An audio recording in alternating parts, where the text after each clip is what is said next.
call. Trustee Barnes, Present. who is also celebrating her birthday with us. It's June 23rd. Trustee Pizzotti. Present. And I too am present, and President Wong and Clerk Venegas will be joining us shortly. Are there any public comments? No public comments prior. Okay.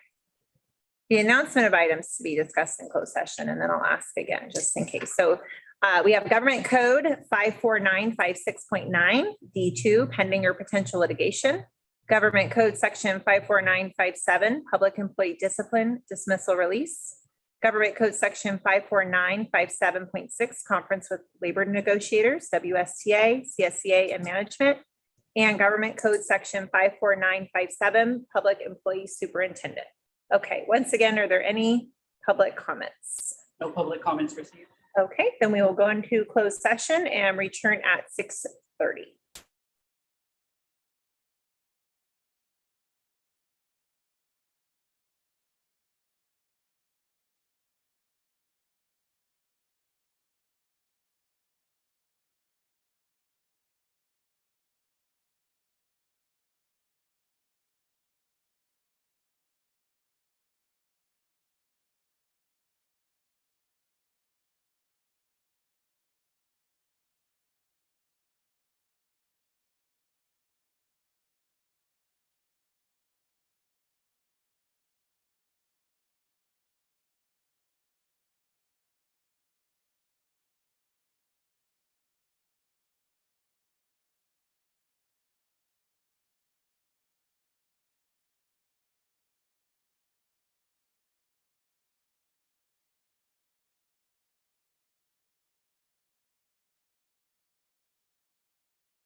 And there are no attendees.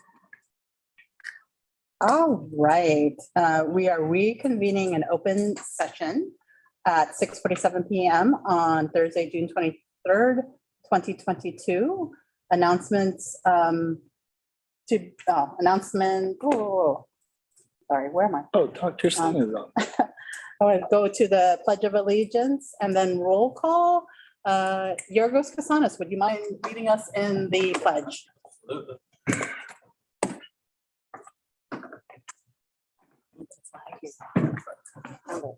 Ready, begin.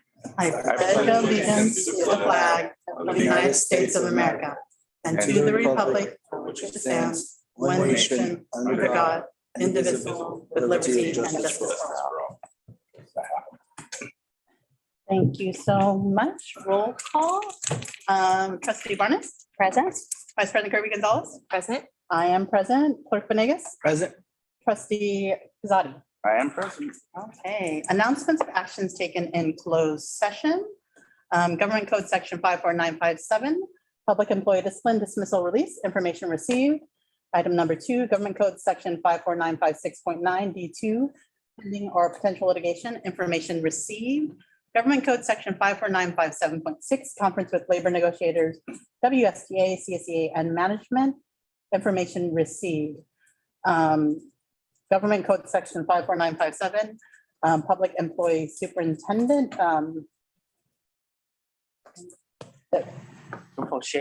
Information shared. Okay, going to move on to approval of the agenda. I understand there is an item to be pulled. Oh, sorry. Yes. President Wong, I would like to move the LCAP, which is action item. Oh, it's on action. Never mind. I would not like to do that. I would just like to vote for it when it comes. Never mind. Right where it should be. So okay, I'll give folks a second to look at it again. Are there any amendments to the agenda as? If not, I'll take a motion to approve. I will do a motion. I'll second. Okay, all in favor? Aye. So approved. That was hilarious. Okay, there are no communications and celebrations, and we'll move on to association reports. Washington WSTA report. We don't have a representative from WSTA. Okay. And was anything sent in to be read? No. Okay, seeing that there are none. CSEA? No. No. Okay, we're moving on. And general public comments. I need to pull up. Please bear with me.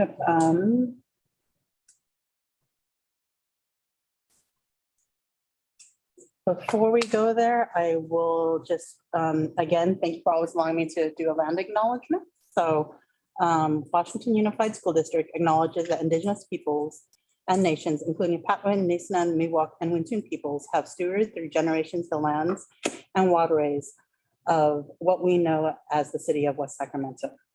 We honor and respect the enduring relationship that exists between these peoples and nations and this land. May the wisdom and of the generations before us lead in our discussions tonight. And then we have one public comment. I think that's attached to an agenda item. Is it? Oh, it is. Okay. Great. So Yeah, no general public. I didn't recall. Correct. As Dr. Hoover said, the public comment is pertinent to an agenda item. Okay. So no general public comments were submitted. Okay. I apologize. I did not recall where it was and just had made an assumption. Okay.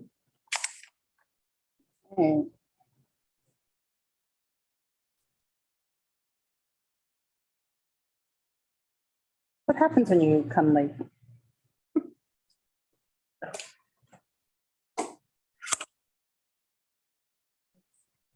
The next item is public hearings. The public hearing for the Sunshine Bargaining Proposals for both WSD and West Sacramento Teachers Association for 2022-2023 contract negotiations. Assistant Superintendent Panu. Trustee Wong. President Wong, trustees. During the 2021-22 school year, WSTA had sunshined Article 19 early childhood education programs through the negotiation process. Both parties agreed to maintain the status quo in language and to sunshine Article 19 for negotiation during the 22-23 school year. As part of the bargaining process, the district is required to hold this public hearing as part of the collective bargaining process to allow from the public to provide comments or input. So tonight we're asking to conduct the open hearing and allow for comments prior to closing. Okay. I think Mario's just trying to mess with me. Do we have any public comments on this item? No public comments received. Okay, seeing there are none, are there any questions from the board? Okay, I think we're good. This is just a public hearing. Oh. Sorry, Yeah, gavel open. Gavel, Yeah. gavel closed. gavel closed. Okay, item number 2 for a public hearing, public review of the reasons for assigned excess reserves. Assistant Superintendent Monique Stovall. Thank you for opening this public hearing. This evening, we are presenting an addition or another part of the elements that go with our adopted budget, which is called the reasons for assigned or unassigned excess reserves.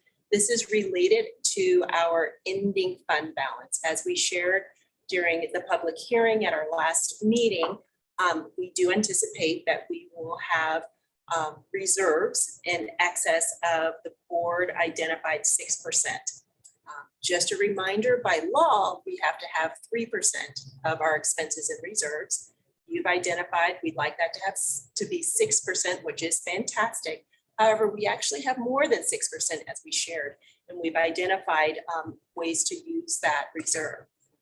What we're presenting this evening is a requirement that we basically disclose that in a very specific and intentional manner. And that's what the statement of, the reasons for assigned and unassigned excess reserves. In the document, it identifies what the reserves is, provides the reasons, and then it's also associated with our adopted budget. Okay, great. Are there any public comments on the issue? No public comments received. And no one's in the room. So are there any questions from the board? Okay. I always ask this because I think people at 6%, 10% sounds like a lot. So what does 3% get us in terms of keeping our doors open? What is 6% and so on? So when we think about the 3% reserve and why that is set, it is meant to be able to cover 1 month of salary for employees. At my fingertips right now, I'm unable to tell you exactly what that would cover for our payroll. But if 3% is intended to be able to cover 1 month of payroll, 6% maximum 2 months of payroll in a very good environment. And remind us, in the recession years, the money didn't come until later. So we had to float. Yes. So I think that's just for the public hearing, it's important to understand why we as a district have always chosen more than the 3% state minimum. So, because we want our staff to be paid. I think they like to be paid in those years when the state doesn't give us their money on time. Maximum 10%, is that what? Yes. Okay. So because of the state's influx of funding, it has ultimately required districts to have a maximum of no more than 10% Okay. of assigned and unassigned reserves. Thank you for that. I think in robust times, like, people don't realize that there are times that there will be a cliff and there will be times when the state decides to defer our funding. So, seeing that, are there any other questions? If not, public hearing is closed. So we are moving on to information and discussion items. Item number 1, Sacramento Valley Charter School Annual Update presentation. Assistant Superintendent Stovall. Thank you so much for your time. This evening, Dr. Amrit Singh will be presenting an update of the Sacramento Valley Charter School.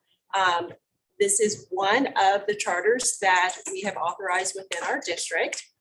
Just a little background, this charter was the last authorization was in 2019, and then it will be up for reauthorization in 2024. Dr. Singh, I will open it up for you to do your presentation. So thank you for giving me this opportunity. To all the trustees, board of directors, and superintendent and other staff. So we always acknowledge that we are authorized by Washington Unified School District. And so I would just like to illustrate our mission and how we are trying to achieve that, and what is the response from parents and families. So that's our mission, that creating a kind of a inspiring and challenging learning environment for all students, parents, and families. So family relationships are given high importance here. So, this is our board, 5 board members. Mr. Dutt as a chairman, Mr. Thandi as a president, and Ms. Guman as a vice president, Mr. Dillon, secretary, and Mr. Binder as a vice chairman.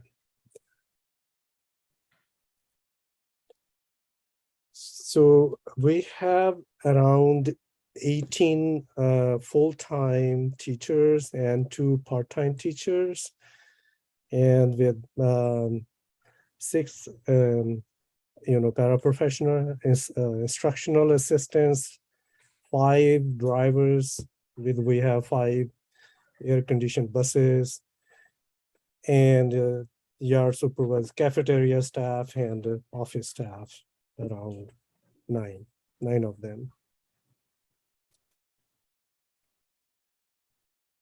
So we give high importance to professional development for our teachers and staff.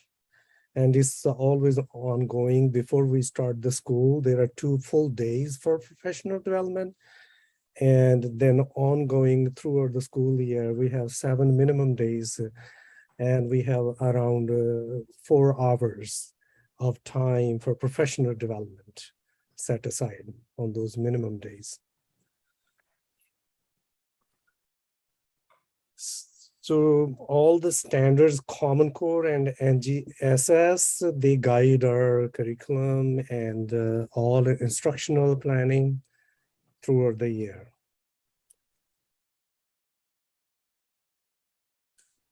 So in addition to this, that our world language is fully aligned with ELA, Common Core, and NGSS.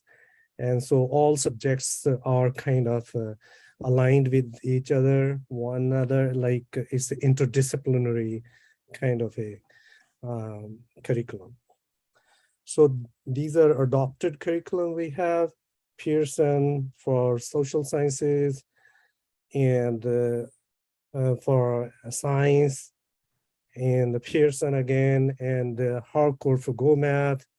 And we use Ready Common Core books for ELA and Harcourt Excursion. In addition to that, Lucy Calkins units of writing and reading. And then we have many digital programs like Renaissance, MyOn, Accelerator Reader, Star Reading, BrainPop, Nearpod, Vocabulary, ESL Library, so all these.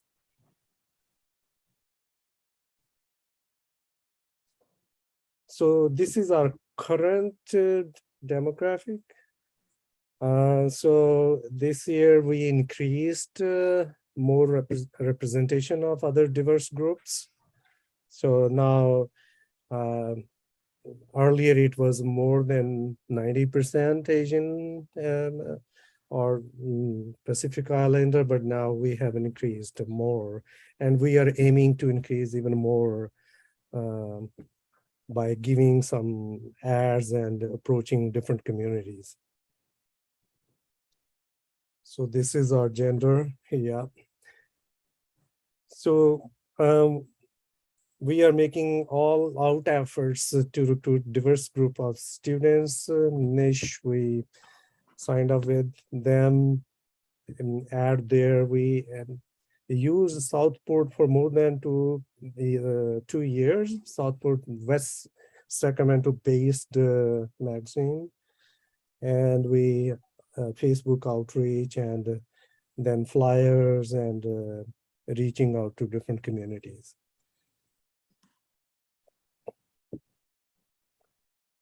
So this is, we always, tell that Sacramento Valley Charter is a tuition-free, public, non-sectarian school, just like any other public school in the greater Sacramento area. So charter schools have the flexibility in offering individualized learning program, and Sacramento Valley Charter offers all these subjects, and Washington Unified School District is our authorized our charter in 2011. So this is the public information we give to everyone.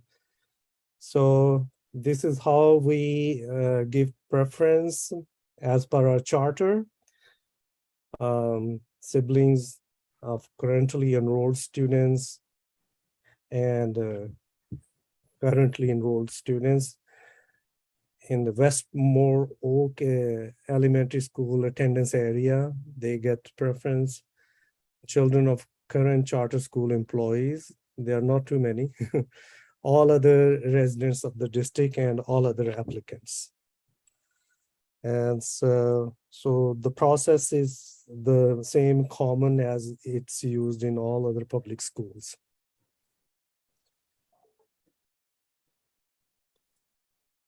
So we have open enrollment, then we have public random drawing process.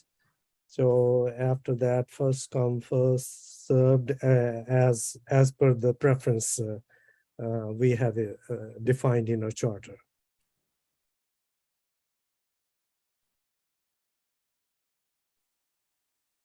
So we had 101 out of 273 EL, and so 36.23% EL students. So each year they are reclassified, and so this is the data.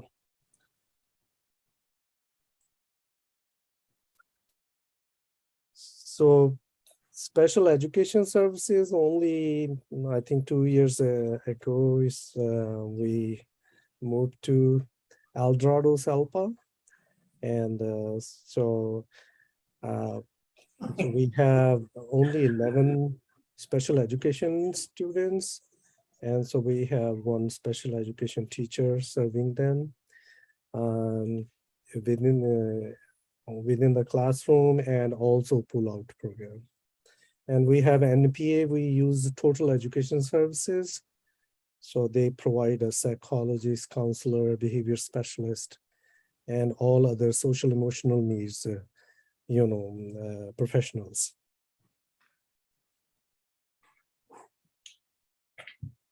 So the world language Punjabi curriculum supports enrichment in core subjects such as English, math, social sciences.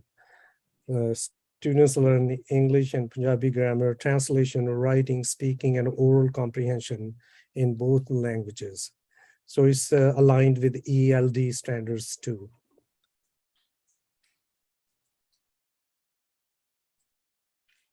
So we have the physical education we provide at multi-levels.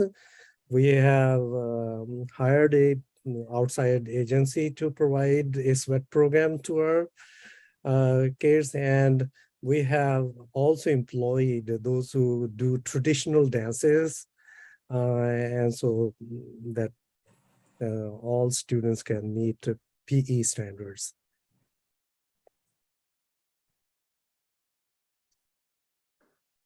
So in addition to all other subjects, we have the part-time credentialed art teacher that provides art, even though for a short time in a week.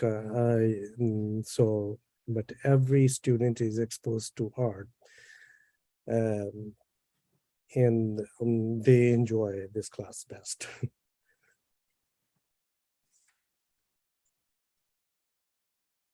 We try to bring as many assemblies. It was hard during this pandemic. So anti-bullying assemblies we bring, and professionals, and we train our teachers and staff to have kind of a zero tolerance for any kind of bullying in our school.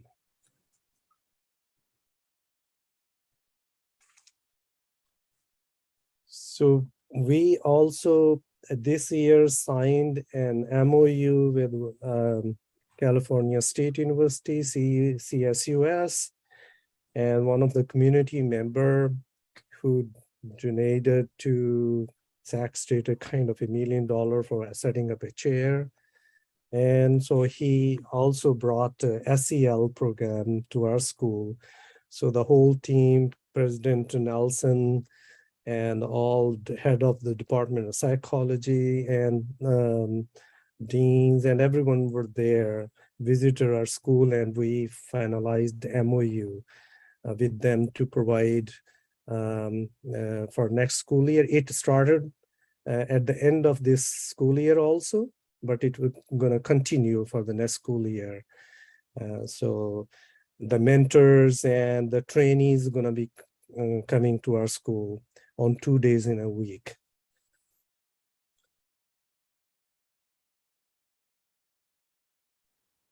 So we are, collaborating with Yolo County and Washington Unified, and all logistics are being worked out in order to bring a universal TK program in our school.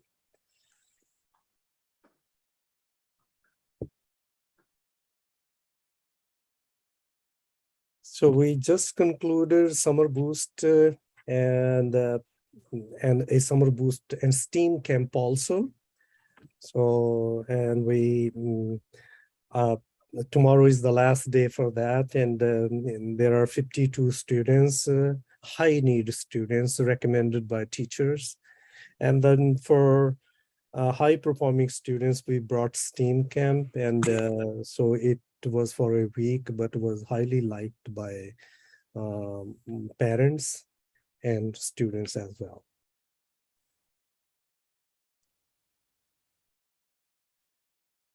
So currently, we follow all the directions set by our authorizer. So we maintain 800,000 reserve. It's like 6% or maybe more. The service conditions and wages of teachers staff have been increased by 8% this year to meet SVCS goals. We also introduced retirement and longevity for from the last year. So with the retirement for 1K 3.5 contribution by the employee, so the Sacramento Valley Charter gonna match 7%. So they're gonna be saving like 10.5% with this. And medical benefits, our gold plan, they've been introduced. It's employee only though, but everyone is having medical, dental, and vision. So, and a new teacher, fresh, without any experience, gonna start at 50,000 now in our school with, and we are giving like a 1,000 sign-in bonus. And each year they're gonna add 1,000 for working for Sacramento Valley Charter School. So my effort was to conclude within my time. So I think I didn't take more time. Thank you. Thank you so much. Are there any public comments on this issue? No public comments received. Seeing that there are no public comments, board discussion. Question? Trustee Pizzotti? No. Or Vice President? Yes, hi, thank you. I have a couple questions but first, can I ask, I know it was brought up when the renewal of charters are, but maybe for the board, especially as we have new board members, if it could be shared what the district's obligation is in terms of any reviews or updates.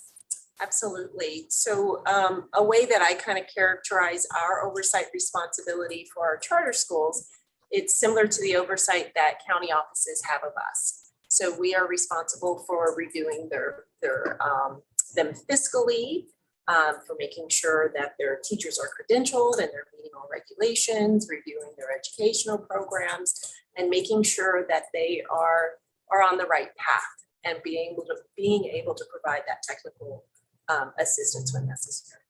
Thank you. Okay, Dr. Singh, I have two questions for you, and thank you for your presentation. Yes, please. One is, they're both regarding board oversight, and one would be, I appreciate the supporting documents that you have when you have board meetings, you have your budget is transparent, easy to see. How would your public know when you have a board meeting? So our website is posted right on the homepage, and the agenda is available. And we also review in our like staff meetings, so they tell the students also, so that everyone knows. And mostly in calendar, is posted on a calendar also. So we, I think in multiple ways, we tell them, encourage them to attend our meetings. Okay, thank you. I would make a suggestion that you put your yearly calendar on the website so that the public can see well in advance. So when I'm looking, for example, I don't see August or in the future, although I do see you post, as you have them. But if you put your yearly calendar, that would be my suggestion. Yeah, we will. I think we will make it more visible. I think it is there if on a board tab. So if SVC as a board, if you just click on that, there is a all calendar for the year. So well, I've spent like a lot of time on this and I wasn't seeing it, but okay. I trust you, but maybe if there's an easier way to see. So I think we can make it more visible, maybe a drop down menu and the calendar, board calendar. Perfect. And it can just be a simple, I know for us, we just have a PDF. It's very simple, so it doesn't have to be fancy.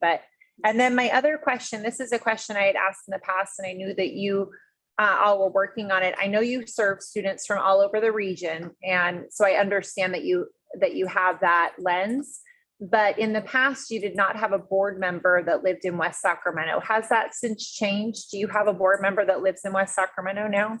Yes, one Mr. Thandi, yes, he has his address here in West Sacramento. He has his business here, right in West Sacramento on Houston Street. Okay, thank you for that. Those are my only two comments. Yes. Trustee Pizzotti? And, Go ahead, Dr. Singh. Dr. Singh, did you have anything else? and we have a female board member also who is Oh, an nice. attorney and who has been a parent right from the beginning. I mean, from kindergarten, her kids were, and now in 7th grade now, her daughter. Thank you. Dr. Singh, I was looking at your operations and financial health portion, and it says longevity and retirement and longevity were introduced as benefits with 3.5% contribution from employees. SVCS matches 7% for 10.5 going towards retirement. Is that a 401k or is that into PERS? No, so right from the beginning, I think somehow SVCS charter, when it was authorized, it didn't have, they didn't elect PERS or STIRS. And so for some years, we've been only providing Social Security. But with our efforts and the board got convinced and that we wanted some kind of retirement which can attract teachers, their wages can get better. So only from the last year, so this has come, it has become possible. 401k. 401k, okay. Yes. Okay. The other question I had was regarding COVID, and I know it's a struggle for everyone, including our school district. What preventative measures did you take, when kids started coming back to class to make the environment as safe as possible?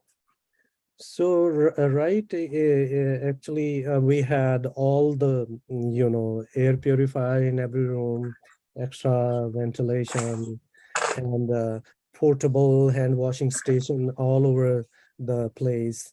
And each room had a hand sanitizer. And then we had testing for 2 days in a week. A nurse would come and test every time. And and then we had a lot of communication with parents that if their child is sick, showing any kind of symptoms, they should not send him or her to school. So the drivers had the thermometer to check before they allow them in the bus. And so same the teacher had, they would check. And even when they were coming, a office staff, so they had like before entry in a classroom, they had 3 times their symptom checked.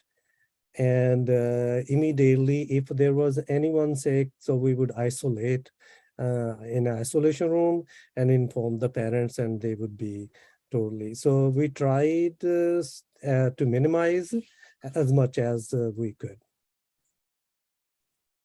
Okay. I think that's the only questions I have for now. Any other comments or questions from? Okay. Clerk Venegas? Hello, Dr. Singh. Thank you for the Hi, Mr. presentation. Venegas. How's it going? Question, do you have any virtual option? Did you find any students continue to want to go virtual, like any type of virtual classroom, virtual academy that you're finding? Do you have anything like that provided for your families? And do you have any enrollment, and what does that look like if you do? So as 130 AB 130 was passed, so with the charter schools had some, they could opt out of that. So we didn't opt for AB 130.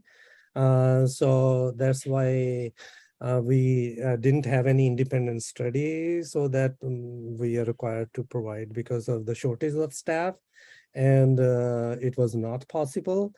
But all students, come here, but in case some students are sick or they don't have, still even we didn't have this arrangement, but teachers would provide Zoom, lesson or through Google Classroom. And the staff, we would send our staff who could help them. So that way, we have been providing help to all those who were for a long time not able to come. Okay, thank you. Thank you. That's one. Go ahead, Trustee Pizzotti. Thank you. Dr. Singh, I think you asked this question last time you came before us, but what's the percentage of students that comes from West Sac versus outside of West Sac? So we have actually a large number, around, I would say around 100 from Elgrove. So around 80, 85 to 90 would be from Natomas area. And so between 70, 60, 70 would be West Sac. Like 17. 70. 70? 70 students. So, 70 students or 70%? Dr. Singh, I'm sorry. No, the 70 number. So we have total Oh, okay, gotcha. 273. So I'm just giving you a number. So about 100 from Algrove, 80 from Notomus area, the rest from West Sac and close by area. So like 173 from West Side. No. No. Around 70, 100 from Elk Grove, 80 from the Potomac. Oh, okay, I'm sorry. around 70. Got it. Not a big number, it's, but About a third. we tried to run a bus here in West Sac also. So, but we didn't have many students, and so our school vans are running in West Sac area. So the kids are picked up from different locations. Any other questions? So Dr. Singh, I have a question, and maybe it's not this one, but I thought in the past that we also Yes, looked please. at academic achievement and achievement gaps. Just because, in our LCAPs, you want to strategically identify that. I didn't see that in your presentation. So how were you evaluating progress and kind of academic performance of your students? And, for us, Washington Unified, it's different than charter, but we have a strong focus on equity and closing those gaps in learning. Are you tracking any of that? Yes, Maybe that's part of the presentation. Yes, thank you for this question. Yes, the summer boost actually was targeting those students, and so usually we have after school also because of COVID. We just didn't continue because of intermixing of so many cohorts, and that's why. But throughout the year, the low performing students we are identified right in the beginning, and so then we try to connect with the families, a kind of a counseling to the family also, and making their homely conditions better for them to focus. So we try to work. We have small classroom sizes. Yeah. And then there are aides, and I personally Yeah, I appreciate that, Dr. Singh, but it's the data, and folks on this board know and staff know that I like to see the data and performance and all of that. It's just missing from the presentation. So I know that this would meet the Flora compliance of, I would love for you to come back with academic data about how your students are progressing, because for example, I just had shown a little bit, but maybe that was more of a ELA, but I can give you that for, so our EL population is 36%.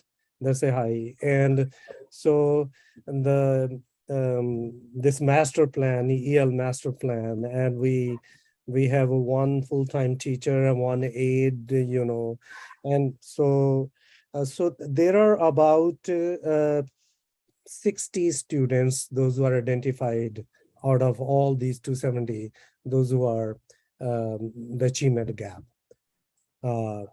That's fine. I thank you for talking to me about the demographics. I want to know how they're doing.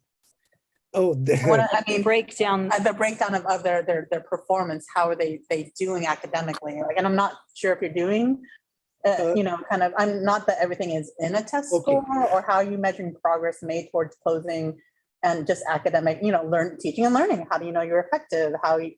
I just, again, that's just I'm not saying right now. I don't need to make an if I can share screen, I can see the last year. It's okay. It's okay, Dr. Singh. Superintendent. Hi, I'm Dr. Hildreth. I'm the new superintendent here and haven't had the pleasure of meeting you, and looking forward to Thank you, Superintendent Hildreth. Thank you. And getting to know more about your program. So what I would recommend is that as we begin the 22-23 school year, we can talk about coming back to the board and bringing forward a presentation that focuses on the academic achievement, thinking about all that we've gone through with the pandemic and how you all have been monitoring the progress of your students, even though we know we weren't giving the CASP test and so the other types of formative assessments that you might have been using, that would probably be helpful information. So we will reconnect and plan something once we are all back in session. Yes, I would be happy to do that. But I can answer in just 1 minute. We chose during the pandemic CAPS test, and even though they were remotely done, so we got the data like we are ELA is a 64%, met those exceeded in MET, and we had in math around 48%. So we had more than 95% students who took those tests. So that's the data available. But before that, I think that's the public, everyone knows. And Yeah, again, it can be in memo form unless the board wants you to come back, but. yeah, I would be happy to do that. See the documents, I think we're fine. So Yes. it can be in memo form. Dr. Singh is just one of those things I think historically that we've asked, or it has been presented in the past. And so, it's part of the school dashboard and all that. So just a memo form is sufficient. Oh, all right. Okay, thank you. Thank you. I will work with the superintendent Hildreth, and whatever would be needed, I would be happy to submit that. Thank you. Thank you, Dr. Singh. Any Thank other you. questions? No, you guys have good questions. Did you have questions? No, I was glad you asked what you asked. Okay. Thank you. Dr. Singh. Appreciate the update and looking forward to your memo on the academic performance of your students and your plan to close Thank gap. you. Thank you, President Board. Thank you very much. Thank you. Bye. All right. Be well tonight. All right. Next up is Lighthouse Charter School Annual Update Presentation. Assistant Superintendent Monique Stovall. Wonderful. So we are having a presentation from Lighthouse Charter with Matt Taylor. It is one of our other authorized charters. Like Sacramento Valley, its last authorization was in 2019. It will be up for renewal in 2024. Mr. Taylor, I'm going to pass it to you. Yes, thank you so much. It's so great to see everyone. Thanks for the opportunity to come present, and I will get through our slides and be able to answer lots of questions as well. So if we can go to the next slide. I want to introduce a little bit about our campus through some pictures of some of the fun things that we've got going on. So I'm Matt Taylor. I'm the superintendent. I've been here about 2 years. So, but I've lived in West Sacramento for the last 16. So been in and around the community for a long time. Our campus has grown over the years there, and we've added some really cool new features to it. Starting at so the pictures on the left-hand side, you can see our Lighthouse backyard. We have a K-8 school, so our middle school students needed a place to be a little bit separated from their elementary counterparts. So we built a Lighthouse backyard where they can eat outside, they can sit in the grass, they can hang out by the fruit trees, and have their own little kind of hangout place. We recently built, not this summer, but the summer before, a multi-purpose room. So you'll see pictures later on of what happens in that multi-purpose room. It's where we eat.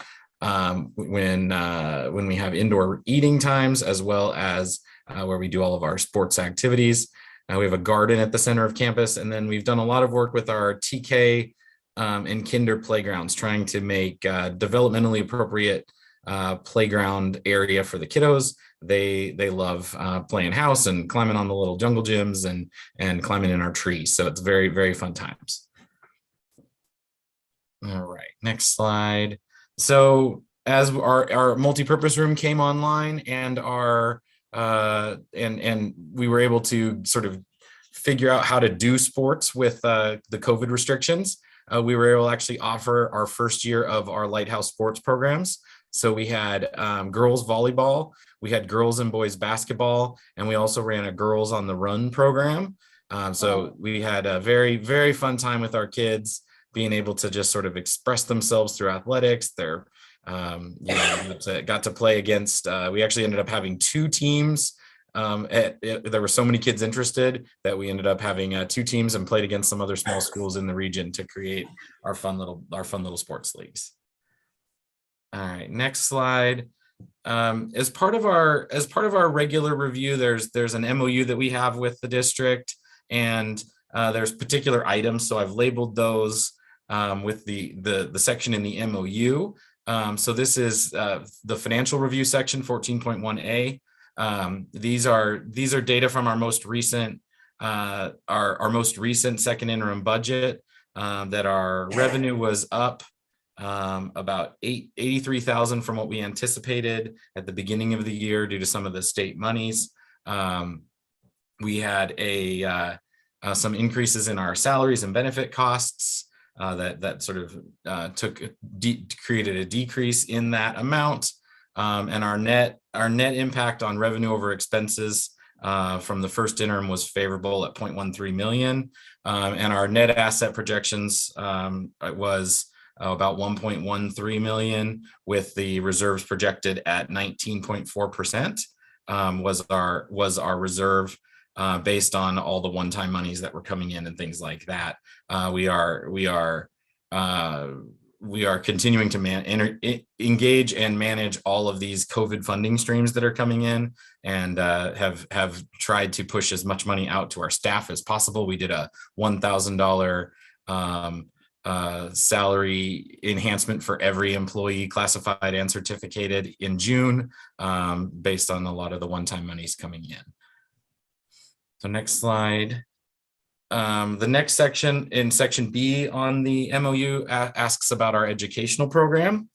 So we listed out here a bunch of the different curricula that we use throughout our programs. In our ELA, we've adopted this last year and a half the Sunday Multisensory Reading Program, which is an Orton Gillingham designed reading program that we use as tier 1 and tier 2 interventions.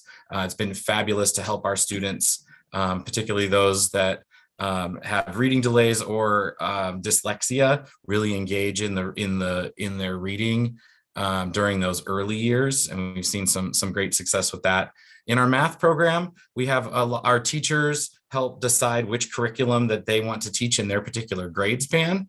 And so we've offered a series of different types of curricula. In grades 2 and up, we've actually adopted all open source curricula. These are things that are available online. We hired a master teacher last year and this year to be able to provide professional development for our teachers in-house. We believe really strongly in professional development, that master teacher can coach our teachers in these various math programs. So that's been something we've been working on a lot. We have our school mental health is a big part of our program. We do have school-based therapy. Our ERM services are provided. We have a full-time education psychologist that works just at Lighthouse and provides a lot of those services. And then we have a social emotional learning curriculum that's called Second Step that we use during our weeks that complements our PBIS program. And as I think you've heard, every year we present music and art are a core part of our academic program. So we have a few things on the next slide of some of the fun things we were even able to do during COVID with music and art. We were able to, our kiddos were able to sing, our kinders and TKers were able to sing at the Christmas tree lighting at the City Hall. Early on in the pandemic, we were being very, very safe and cautious with masking, and we started doing ukuleles with the students instead of any sort of instrument that would involve blowing into or needing to remove a mask, and our students absolutely loved playing the ukuleles. So we did that, and wanted to show off a couple of our kiddos. We asked them to design the yearbook, and they came up with these drawings to be able to put the yearbook together. The next set of slides is something that we've been working really hard on, a STEM focus, trying to bring highly engaging math and science curriculum to the students. So we have, you see some pictures of the students doing robotics. We work with UC Davis. They've brought their C-STEM center out to teach our students robotics, and we will be implementing an elective next year with robotics for our middle school students. And then we've held science nights where the students can get hands-on experiments with science. Next is a section 14.1C talks about state test scores and academic outcomes. So these are our state test scores from the last available year of published data from 2019. So we just put that there as a reference. If you go to the next slide, we have our MAP scores. So we as a school system use NWEA MAP to try and measure our academic performance. And so I wanted to show here to give the board some insight into what our MAP scores look like. And at the bottom, these were our predictions that we shared with our own board and with our staff about where we thought our students were going to be when CASP testing takes place. And so for our CASP testing eligible students, we estimate about 41% met in reading, which is up actually 3% from the pre-pandemic scores. So we're excited about that. We're curious to see how closely these align with the CASP numbers. From everything we've worked with NWA for years, I've seen pretty close alignment. So we'll see how that all turns out. And then on the next slide, we've shared our math scores. Our math scores are down from pre-pandemic days. We've been working exceptionally hard this year on math. It has been a very tough lift to try and engage the students in math, particularly during Zoom school. Math was a very hard thing for the students to engage with. So our teachers have been doing amazing work getting the students close and really working hard on our math programs. So we feel like those curricula that we've implemented this year will really start to make a difference as teachers start to engage more with them, and the training of our master teacher really starts to take hold over the next couple of years. So we have two more slides in here the next two, you can probably just skip closely through these. These were just here as they were, the MOU asked us to compare to schools in the area. So we provided the most recent data that we could, even though it's back from 1819. So hopefully we'll be able to update that in the fall and share that with you all. If you go to the next slide.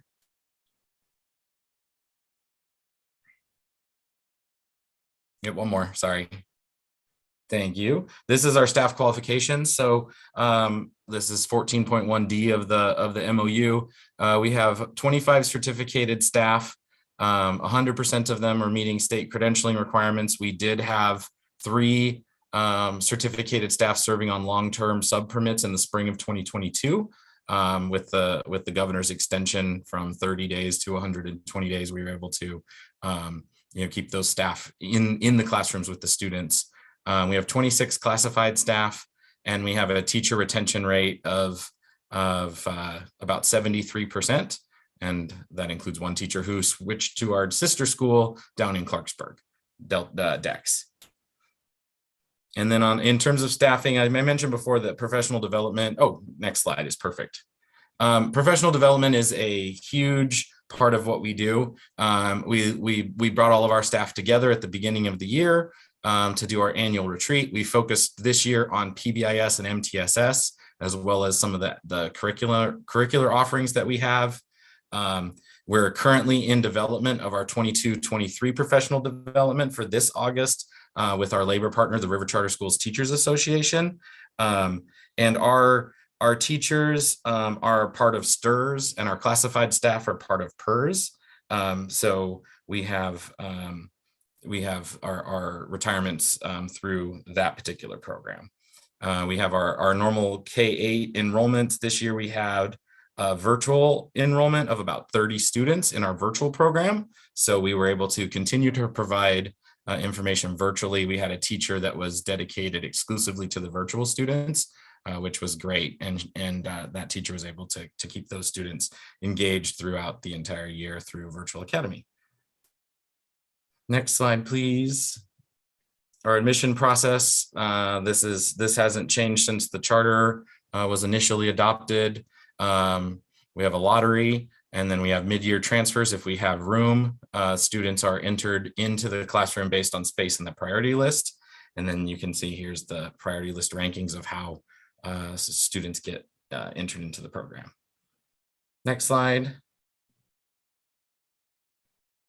Our ethnic balance and outreach. We really do like to focus on our why, the reason that we exist as a school. And one of the things we really like to focus on is a school that is racially and ethnically balanced. So we have a large number of Hispanic students. We have a smaller but also a large number of white students, as well as every other group represented, and a large number of multi-ethnic students, non-Hispanic multi-ethnic students that attend our school. We have students coming from Sacramento, from Natomas, but primarily from the north part of West Sacramento is where most of our kiddos come from. So next slide, 14.1G talks about discipline and disenrollment. We've not had any expulsions at Lighthouse. We track all of our referrals through an office referral form. We really focus on restorative practices and PBIS to try and ensure that we provide the safest environment for our kiddos to be able to, and provide them with the supports that they need from a mental health perspective. That's why we've invested so heavily in having a full-time education psychologist. And then for the 22-23 school year, we're actually adding a full-time MTSS coordinator and a full-time counselor on our site. We have, in terms of the rest of our special ed team, we have about 14% special education students. We have two full-time ed specialists and an education psychologist, as well as a speech teacher and a speech language pathology assistant that works. Those two share the caseloads between DEX and Lighthouse. And the next one is around disputes. We have a uniform complaint policy that's posted on our website. Those complaints are reviewed by the superintendent and our board, and we've not received any uniform complaints. And I mentioned our board. Our board meetings have been we've done Zoom meetings as well as in person, similar to what you all are doing for a big chunk of this year. 5 of our 8 board members live in West Sacramento.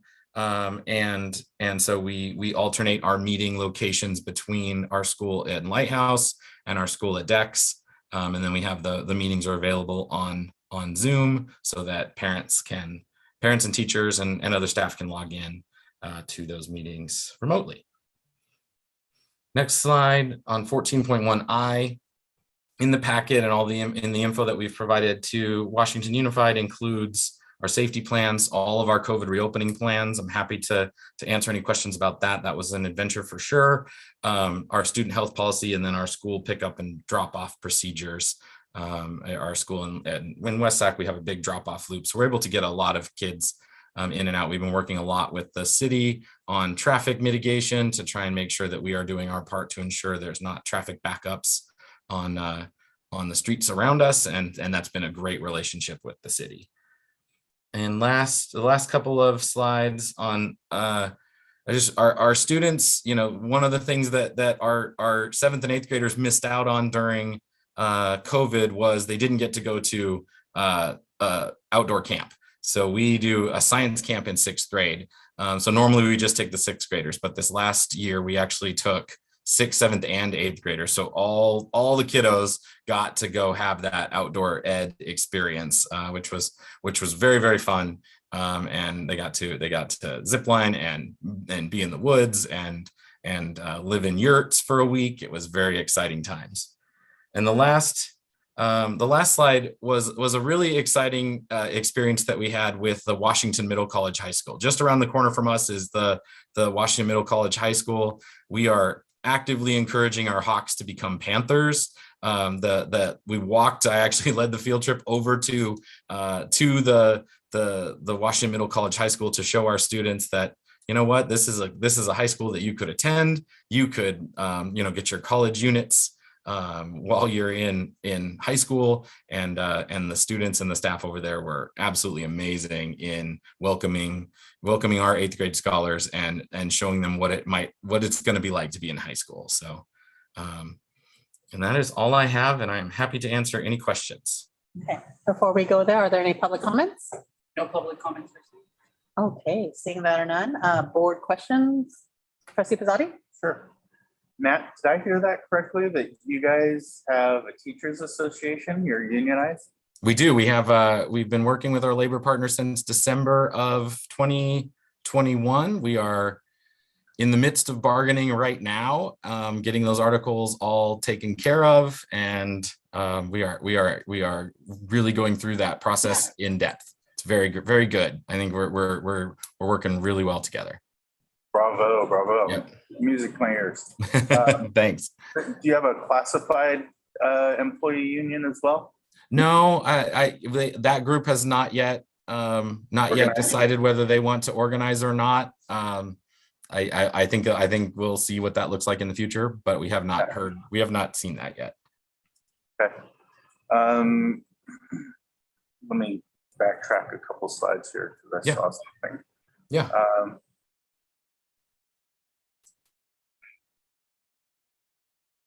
In terms of, and I asked this last time, so what was your experience with COVID like in terms of preventative maintenance, or not preventative measures what were some of the, measures that you implemented?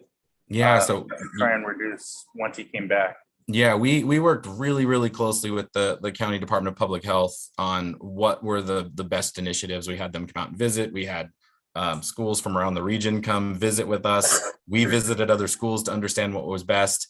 We had the one of the fortunate things about the design of our school was every classroom is an isolated air conditioning system. So we put filtration on each of those rooms and ran the fans for 8 hours a day. So the air was circling all the time because each classroom is its own independent entity. And we also have sinks in every class in terms of hand washing.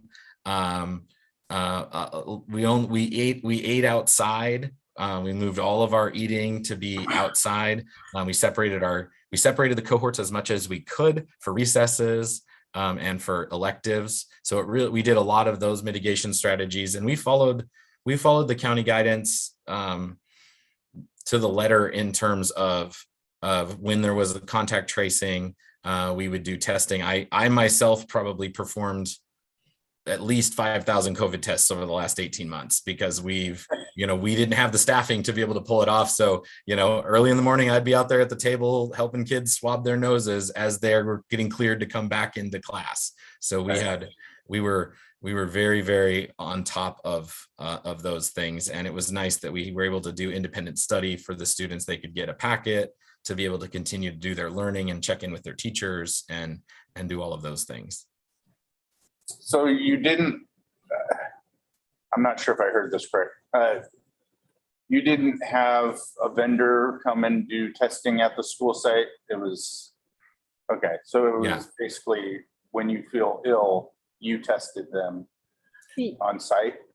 If there was any symptoms, of that a student had symptoms and they came to they were sent to the office. If the teacher identified symptoms, then we would test them. But our staff, the parents would, the test kits were given to a parent to test their student in the office, and then we would identify if they tested positive, then we would exclude that student from class and do all the contact tracing. Okay.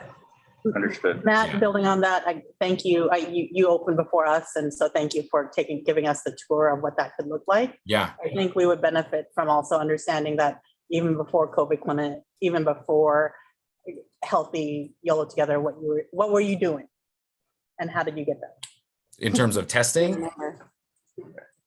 Yep, the testing, your protocol that you put in place. Yeah, so we were able to get a supply of tests through the state systems where we would order, thousands and thousands of tests that we were able to get from the state. And then we were able to do the testing when on demand. So there was never a time at our schools where we didn't have testing available for a student when they needed it or when there were symptoms. We did temperature screenings at the doors and at the cars. So we would identify those kids that had symptoms and they'd get sent to the office for testing. So you were before Healthy YOLO Together, you were your own Healthy YOLO Together. Yeah. And we were fortunate that the state was able to get us those Binax test kits that we were able to use. I think that's again, like in terms of modeling, like that's sometimes what charters are there for, right? To test and then see how we could scale. So just wanted to acknowledge that you were there before we were, right? And so you tested, you were kind of our microcosm of like, how could this work? Yeah, it worked really well. Yeah. Vice President Kirby Gonzalez? Sure, thank you. Mr. Taylor, I really appreciate your presentation and going through the MOU. Yeah. And citing where in the MOU you were discussing. And for our board on process, I want to share that with River Charter School, well, Lighthouse specifically, we do have an MOU that is very robust. And so it really lays out, and you did a great job executing it, what is expected. And we do not have that with Sac Valley. So it's something to consider as we move forward with them. I know we have 2024. And so I think on board process, we really should have things that look the same so we can be transparent and be able to evaluate things. So I thank you for that.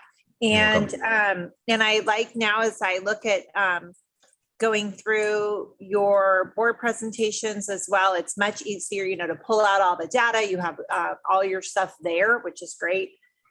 You mentioned the 5 board members living in West Sac. I remember in that MOU, it spoke to having a lighthouse, specifically a lighthouse parent or grandparent. I don't remember exactly how it was worded. Yep. And is that still the case then? Yep. We actually have two Lighthouse parents that are on our board.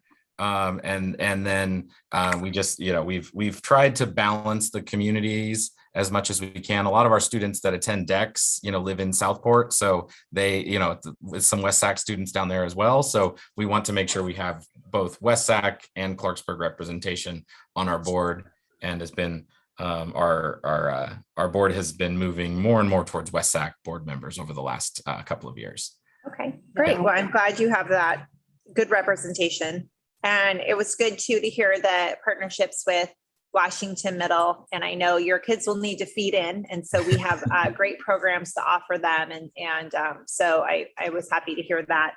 And then it was amazing. The kids learned, the kids were just, their eyes were open. These 8th graders going, this is what high school is like. And they were kind of scared, but it was a good scared, and they were excited. And then they saw the culinary program. So then they thought, well, I could go to River City and I could be in the culinary program. So it was a very, we're going to do it again this year with our 8th graders to say, hey, this is just a normal thing. We just come back and help you reintegrate back into 9th grade at River City or Washington Middle.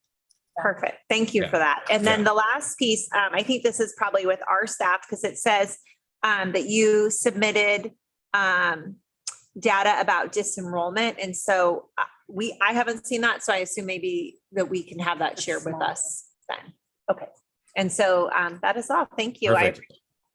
Thank you. Yes. Hello, Matt. Yes. Hey. How are you doing? How's Good, it going?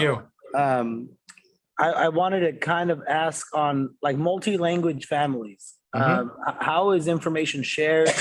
What is something that you're seeing that's working? What is something that you're seeing that you guys are looking to improve on next year, whether it's your board meetings or it's your just information shared?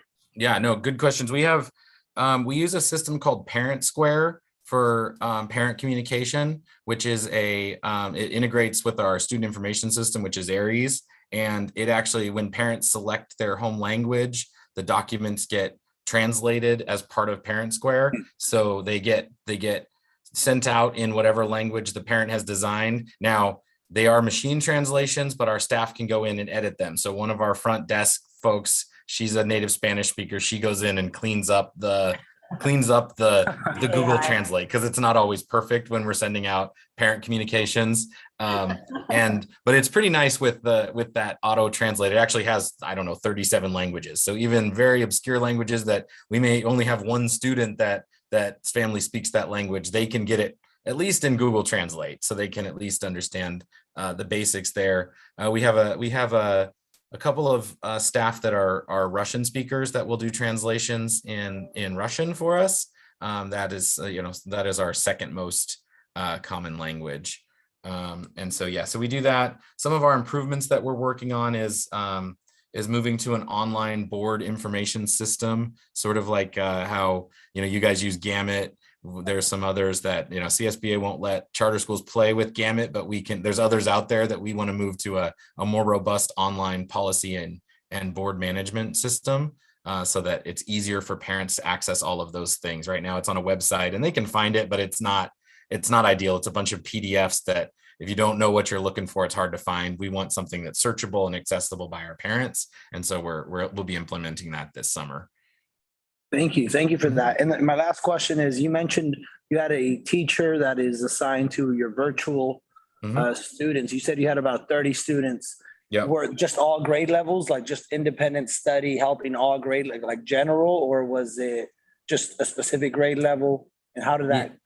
So we ended up with, we didn't quite know what it was going to look like. And with 30 students, it was really hard to have like a dedicated program for each grade level. So what we ended up doing was some grade span work where the students would meet with their teacher on a regular basis. With the K1s would meet together and the 2-3s would meet together, but they were working independently on the virtual platform. This was after we came back full time, when we were still when it was still COVID and we were still in we were limited to the number of kids we had. We had virtual options where it was just live teaching. We had a camera in the back of the classroom and the classroom teacher was teaching it live. That was more this year with the virtual students.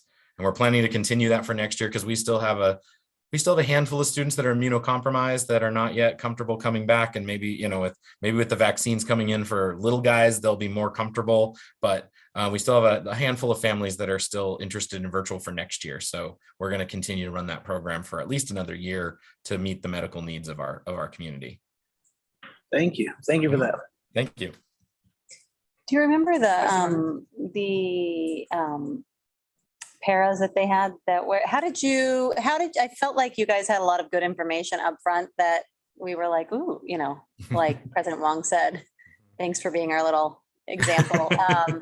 But the paras that you had come in, I know they were military people and they helped, right? They volunteered. Is that something that like we should all be looking into? Yeah. We had last school year, we had a partnership with, I think it was last school year, a partnership with the Air Force, that it was a person transitioning from military service. The Air Force will pay them to transition to a new career. And this teacher wanted to be a teacher, and she got to come volunteer in our classrooms being paid by the military. And now she's enrolled in a credentialing program and going to be a classroom teacher.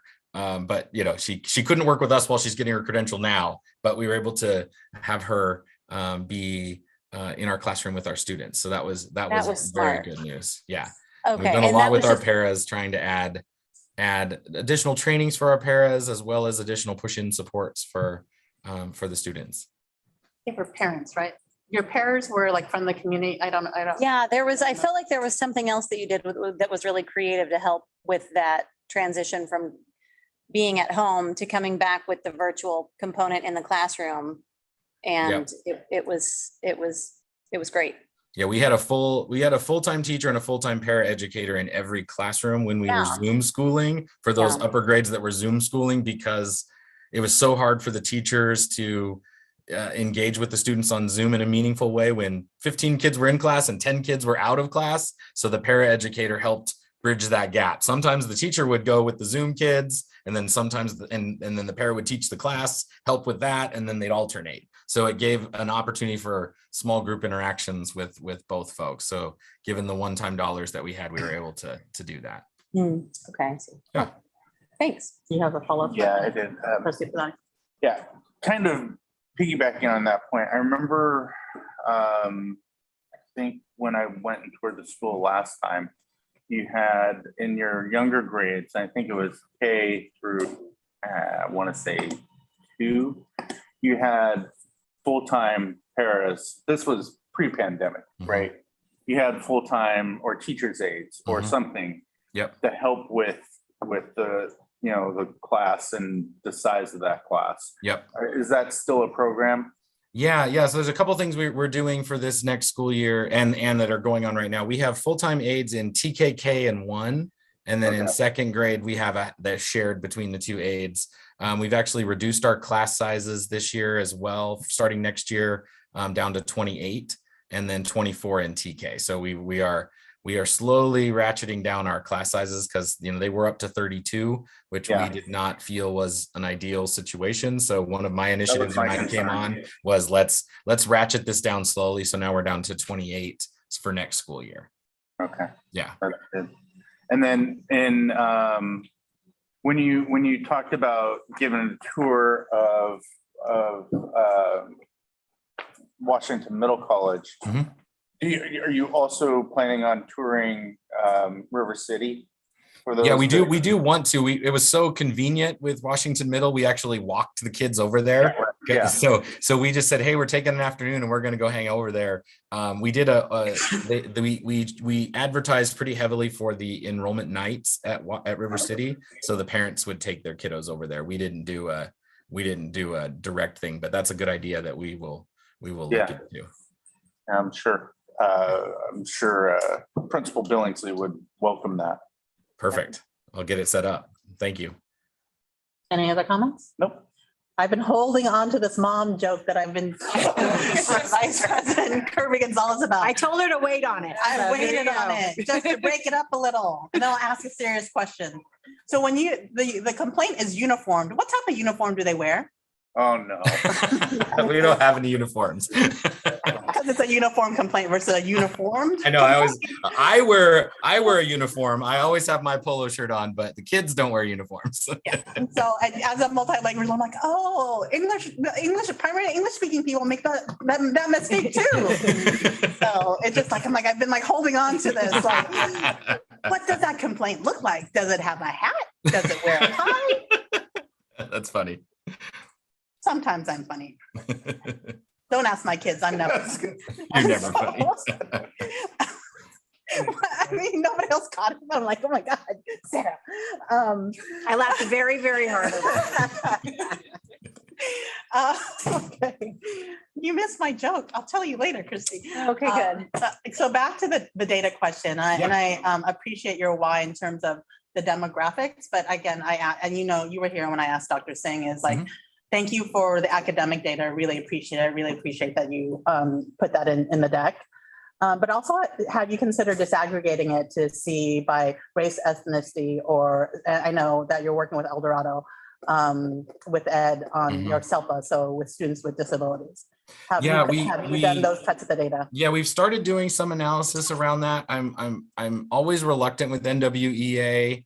The test itself is not strictly Common Core aligned. It's more of a better predictor. It's not going to give us a lot of instructional information. So now that when SBAC data comes out in the next couple of weeks, that's going to be where we're going to disaggregate. We do some disaggregation with this data, but I'm not as confident in it as I am with the true Common Core aligned assessment in SBAC. So same question with the last presenter, working with Dr. Hildreth, and when you do that, can you send us a memo? Because I don't want to wait till the end of the year. Yeah, for sure. Yeah. We'll be doing a big board presentation at our board. So I'm happy to send a version of that off to you all. Okay, great. Awesome. That's it for me. We are Presentation. board presentation. Awesome. Thank you. Thank you all. And if you ever want to come for a visit, just let me know and I'll show you around. Yes. Thanks. And again, Bye, everybody. Just a uniform question. Not so funny. There are many more jokes. Okay. Moving on to item number 3, newcomer. It was funny. Newcomer Center Overview. Assistant Superintendent Stan Moisich.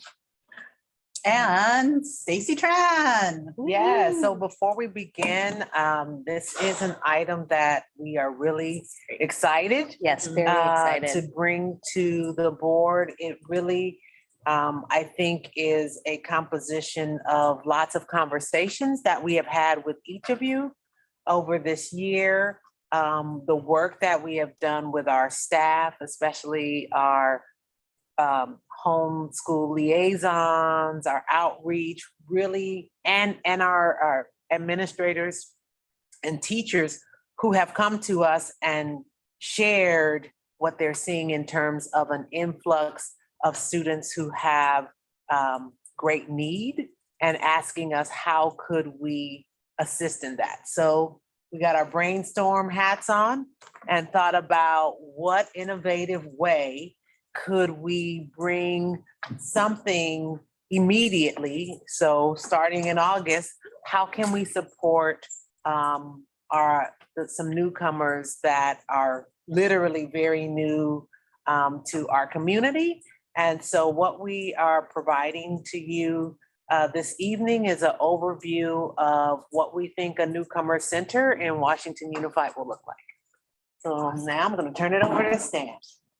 Thank you. And I think Dr. Hill has said most of it already, but as you know, the WSD's population of newcomer students, meaning students that have recently moved to our country, is increasing at a rate faster than previous years in Washington Unified. Although Washington Unified has always been home to a diverse community, we're seeing an influx of mostly Afghan background. Many of these students have a lot of challenges as they get here. Of course, coming to a new country, learning to navigate a new country language is always a big challenge, but also, using to access technology. But in the case for many of our students, they're coming from civil and political unrest in their home countries, particularly in this year we had an influx, as I said, of Afghan students. So some of these students have never had any formal schooling prior to their arrival here at WSD. And these are the students who we think would benefit the most from the Newcomer Center. And so here with us tonight is our extraordinary coordinator of English language learners, Ms. Stacy Tran. She has been leading this project with the research and design and putting things together. And so she's here tonight to share a presentation with us. Great, thank you so much. Good evening, President Wong, Board of Trustees, Superintendent Hildreth, and the WSD community. I am beyond thrilled to be here to finally present to you our proposition for a newcomer center. As Mr. Moisich said, we have a huge need and it has increased within the last few years.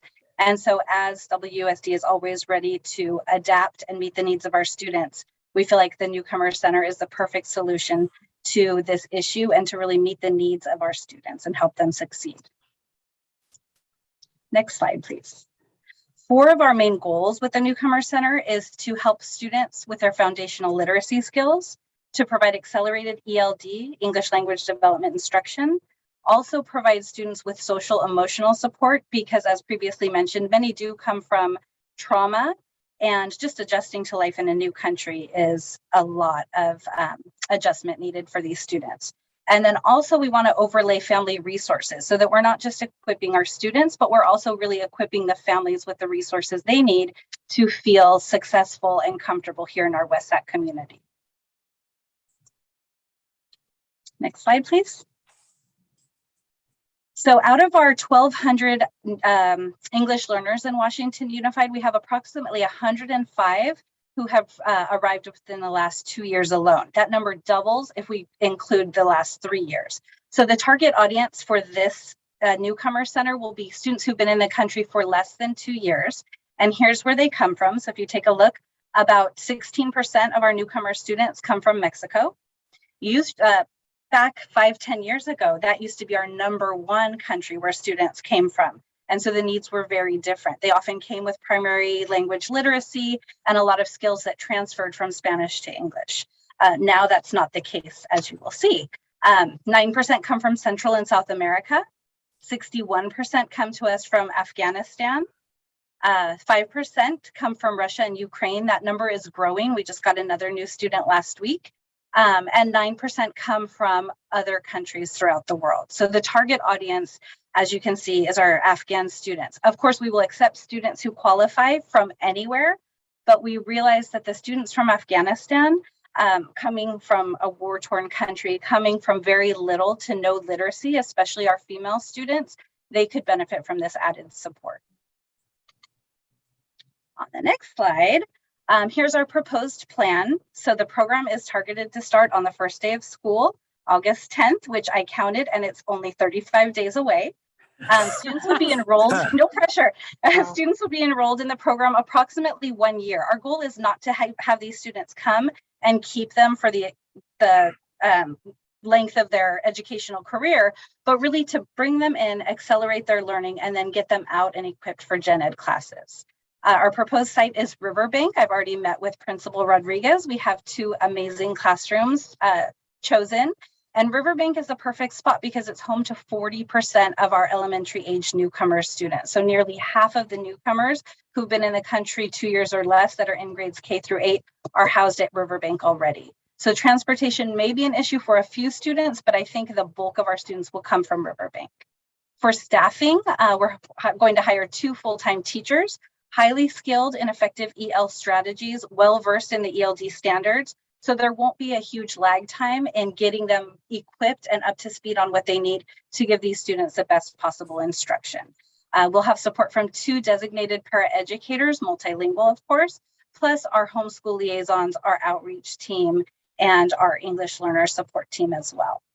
So to be eligible for our program, we're looking for students who were born outside of the US, who've been here for less than 2 years. Of course, they're an overall score of 1 on the LPAC.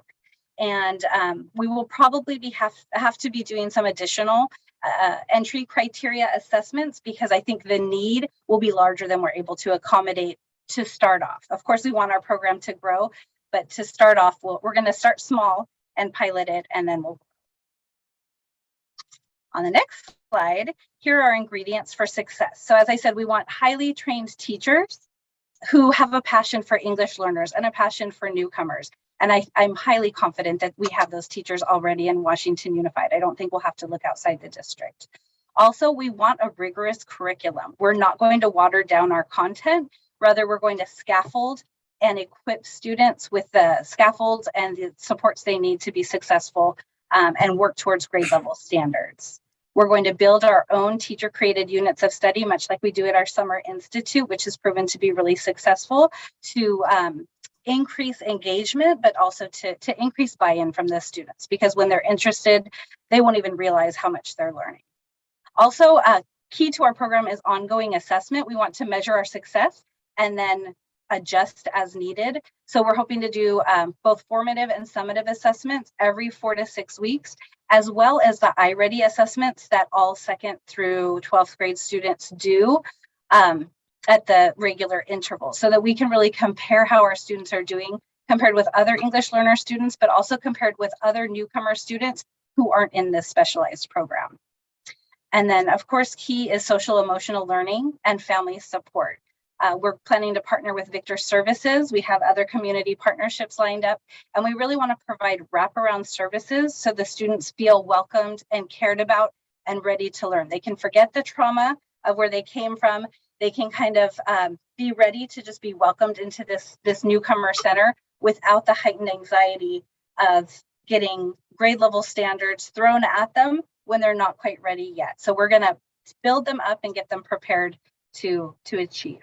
And then finally, we do want to provide them time with their general ed peers. We don't want to isolate them. We don't want them to feel like they're in a separate school. So we want to provide opportunities for mainstreaming during VAPA class, during PE class, also during recess time, and possibly even buddy classes with gen ed peers, so that they can be welcomed in for activities that they can access, so that they can start building those relationships and friendships with their peers. On the next slide, some things that really tugged at my heartstrings and motivated me to work relentlessly on getting this program up and running is just meeting with teachers and hearing teachers who've been in the district for 15, 20 years say that, especially coming off of COVID and seeing the needs of all of their students, and then to have newcomer students in class, they just don't feel equipped to address the needs of them. They feel like they don't have time for their newcomers, and if they're able to pull a small group, 1 or 2 students to the back table to work on what they need, then they're ignoring the rest of the kids and their high needs. So I feel like this is a good solution and a good opportunity to lighten that burden from our classroom teachers and allow them to provide the intervention and enrichment that their students need while giving the newcomers their specialized instruction. Also, in preparing for this presentation, I was able to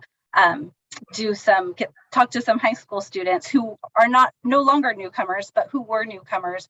And some of the things they said were that when they arrived to the US, they didn't know how to communicate with teachers, not even to ask for help. I talked to one student who said she was given her schedule and she spent the whole day hiding in the restroom because she didn't even know how to read the schedule and find her first period class. So that just broke my heart and made me realize we need to do better for these students. And this is one way that we can take a first step. Another student said that when she got here, she felt stressed and sad and excluded. She wanted teachers to know that she was smart and capable, but that she just needed the time. So I think that part of the successful implementation of a newcomer center is really working with our teachers and educating them, in addition to the newcomer center, equipping teachers to really meet the needs of our newcomer students as well. On the next slide is why a newcomer center is really needed. In researching, I realized that Washington Unified is home to almost 25% of the newcomer students in all of Yolo County. So Woodland being the huge city it is, Davis being the huge city that it is, we are the home to almost a quarter of those students. Many of our students, as I said, have had interrupted schooling, especially from Afghanistan. Many of our countries, but in Ukraine too now, right? They're coming from these war-torn countries where they haven't been able to go to school consistently. The literacy rate in Afghanistan is 38% overall, but only 24% for females. So they're already at a disadvantage because they don't have that primary language literacy as a foundation for their learning here. All of our students will have arrived in the US within the past 2 years. Our student needs are high post-COVID. Everyone's needs are high, but especially our newcomer students. Many of them arrived in the middle of virtual learning, not knowing how to navigate a computer, join a Google Meet or Zoom, much less how to access content. So they're a little bit further behind than they would have been had they come a little bit later when we were in person. Also, the majority of our newcomer students, when looking at their grades, they have a GPA of less than 1.0 in core subjects, or they've been noted to be making little or no progress. So I feel like a specially designed program is just what they need to level up and really be able to meet grade level standards eventually. Accelerated programs have been proven to work, especially when they're able to take students with similar needs, group them, and then really target instruction based on their needs. Additionally, the center would really consolidate our family support. We're already doing partnerships this summer with Victor Services, specialized towards first generation students in the US. So that's really exciting, and seeing the students show pride in their home culture, but also work towards learning about America and American school. And I was in a classroom yesterday where they talked about what America has given me and what I'm contributing to America. So they talked about recipes that they cook, music, dance, culture. So it was really exciting. And we also want to use our Newcomer Center as a hub for family resources. So we want to partner with the Yolo County Children's Alliance. We want to partner with our Washington Adult School and bring ESL classes to the school, bring our citizenship classes to the school, instead of providing resources for our families, but telling them they have to go out into the community and find them. We're going to bring them all to the school. Also, we know that many of our families are just in need of the basics: food, clothing, housing. A lot of people approached us about they didn't know how to file taxes. So one of our homeschool liaisons was working with them on just how do you file taxes? What does this mean? Where do you go for help? So just all the needs that we all take for granted so often, these families really need support with them. On the next slide, it just shows a map of California. The blue icons are high school newcomer programs. The red are elementary. So as you can see, there is nothing currently in existence in the Sacramento area, and very few elementary targeted programs. And just a breakdown school by school and grade by grade of who our newcomer students are. We have about 56 currently housed at Riverbank. They're spread throughout the school district. Also, we have some at our virtual academy too. So we've been supporting them with ELD, but I feel like we can do even better by providing them a newcomer center. On the next slide, We have been able to pilot a newcomer center last summer and this summer at our English Learner Summer Institute. Last year, we had one K-5 classroom, multi-grade. We had 12 students, and then we always do pre and post assessments. And we saw gains on average of 25%, both on the writing assessment and the speaking assessment over the course of just 19 days. Most of our students came in not being able to compose a single sentence orally or in writing in English, and they were exiting writing several sentences and speaking in paragraphs. So it's really powerful. This summer, I'm excited to say we've tripled our program. We have 2 classrooms serving 41 students. We have targeted instruction. We have amazing instructional coaches supporting our program this year, and we haven't done our post assessments yet. But I was telling the teachers, every time we analyze our pre and post data, I cry every time because I can't believe how much the students grow in 4 short weeks. So if we can make these kind of gains over the course of 19 days, I can only imagine how powerful our year-long program will be next year. I will not read you this whole slide, but we're going to have really specific entry and exit criteria. As I mentioned before, our goal is to house these students for 1 solid year, just for that continuous instruction. We're going to do ongoing monitoring. And if we see that middle of the semester, middle of the year, a student is meeting the criteria to exit and they're showing a lot of success, we don't want to hold anyone back. So we will exit them into their gen ed classrooms. But for the most part, everyone will be here for a year. We're going to start small. I'd like to start with 15 students per classroom so that there's room to absorb newcomers. So if a student comes in January, March, we may keep them for the remainder of the year and then the beginning of the next year, just so they get a full year in program. But of course, we'll be looking at LPAC data, our ELD progress monitoring data. We'll be doing teacher-created formative assessments. There are all kinds of ELD checklists that I would like to use so that we don't just monitor student progress every 4 to 6 weeks, but we can monitor standard by standard what skills the students have mastered so that teachers can really target and differentiate their instruction to meet student needs. And then, of course, as I mentioned before, I do want to do the grade level assessments. Our students will not be able to meet grade level standards at the beginning, of course, but I really want to look at how our newcomers in the center do as compared to newcomers who we aren't able to accommodate, to see if they're growing at the same rate or what kinds of differences we see. And of course, as I mentioned, we don't want to isolate these students. We want them to mix with their peers. So we're hoping to mix them during PE and VAPA, during recess, lunch, buddy classes for art projects or other thematic instruction, or just reading buddies, writing letters back and forth. And then we can even integrate a bit during designated ELD. Since these will be specialized teachers for the ELD, they can take in other students during ELD time to really meet those needs and have that specialized instruction. So there's a lot of opportunities for collaboration. And most excitingly, here's our timeline. So we have been planning all year, but mostly January until now. We've been researching. I took a trip to Oakland International School, which I learned that President Wong helped start. So that's really exciting to have that connection. It was amazing. It's a high school program, but they keep their students for 4 years. And just to see the scaffolds and the support and how many of their current staff members are former students who came back and wanted to give back to their community. So that was incredible to see. We've been analyzing data. I already have student data pulled of who we would like to invite. And then we determined the site, which is Riverbank. And here we are in June. So now we're recruiting. We are hoping to post our teaching positions within the next couple of days. We will interview our teachers and hire them. And then we want to recruit students. So I have 40 this summer who I'm sure would love to be a part of it. But we'll be doing catapult family messages. Our liaisons will be making personal phone calls. I would love to do a multilingual video describing the Newcomer Center and the services and supports we'll provide so families can really picture what they're signing up for.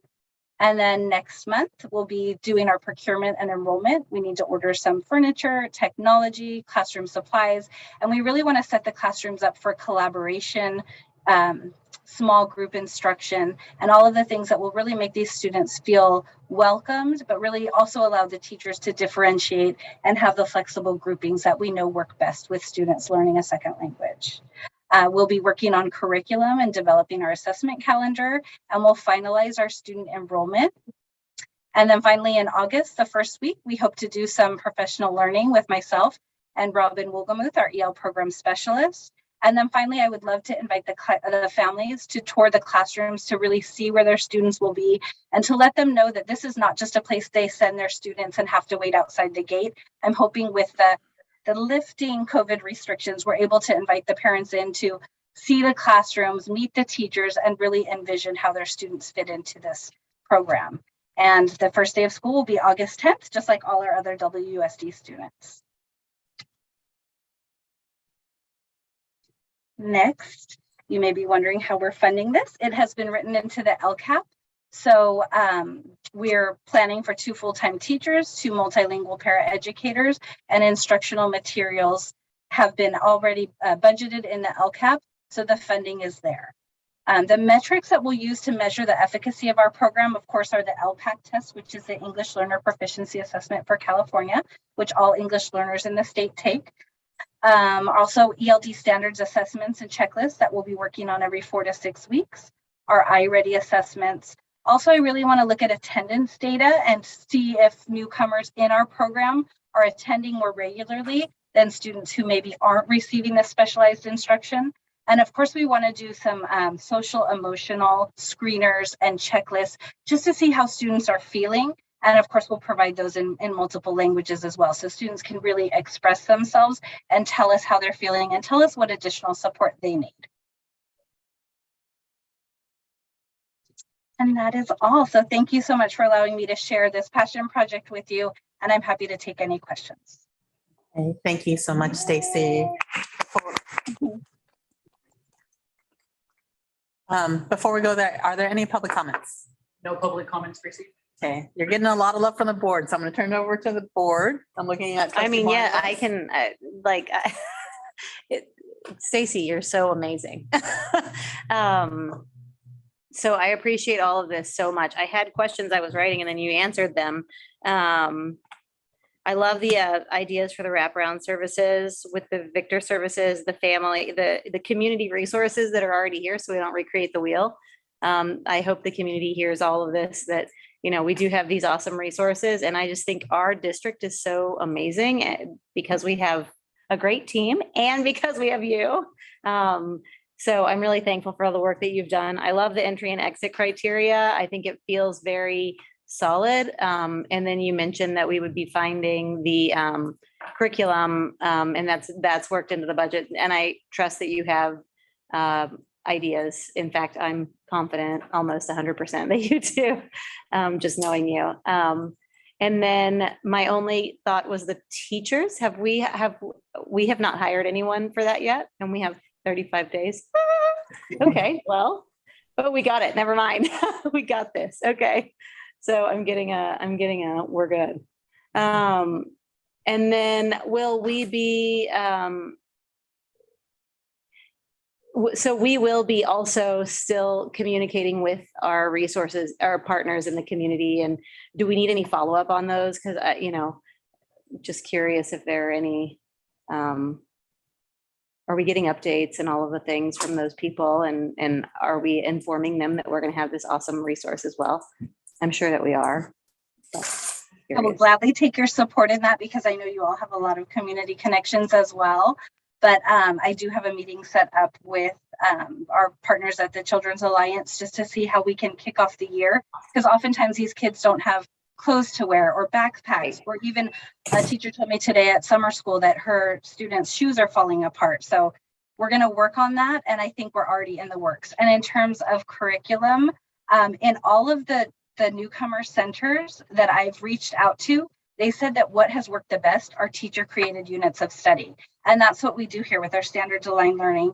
That is the power behind our Summer Institute model. So I think with powerful curriculum design that is standards driven and with the support of our instructional coaches, I think that's really going to be the key to success with our students. No packaged curriculum is going to be placed in anyone's lap and work like magic. So I think really that's why I want the best teachers, because I think teacher buy-in and people who understand the work and the standards and the needs of our students are going to be the best for them. Totes. That's so, this is so awesome. This is like, I was blown away. I feel like I could follow you around and just see what you do all day because that was awesome. Thank you. Trustee Pizzotti? Sure. I agree and love this very, very much. The question I had is not so much on the teachers hiring, as on the para hiring. We've had troubles hiring paras in the first place, especially ones that may speak Afghani or other languages. How do we plan to recruit, or are we reaching out to the community to see if there's some sort of feeder program that we can do, or parents that do have bilingual capabilities that are interested?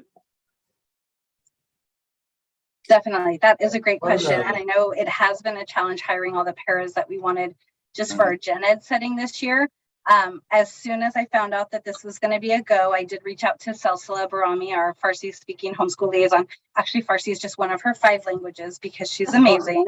And so she is actively recruiting.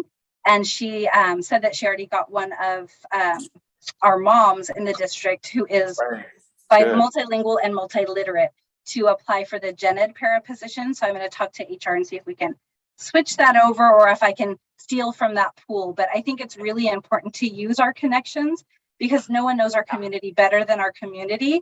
And I've already talked to Salsala and Monica and told them, like, we're going to need some specialized love for this program. And so they're ready to just surround Riverbank and the Newcomer Center with their support during, especially the beginning of the school and even the weeks prior, since they start back late July, to really make sure the families feel equipped and comfortable and that they have everything they need to start off with a successful start. You didn't see this, but Assistant Superintendent Panu said, yes, you can get her. Hard, like, thumbs up to yeah. Steal her presentation, but we did meet earlier and there is internal interest for those positions. Okay, good. Stacy has been conducting the outreach efforts.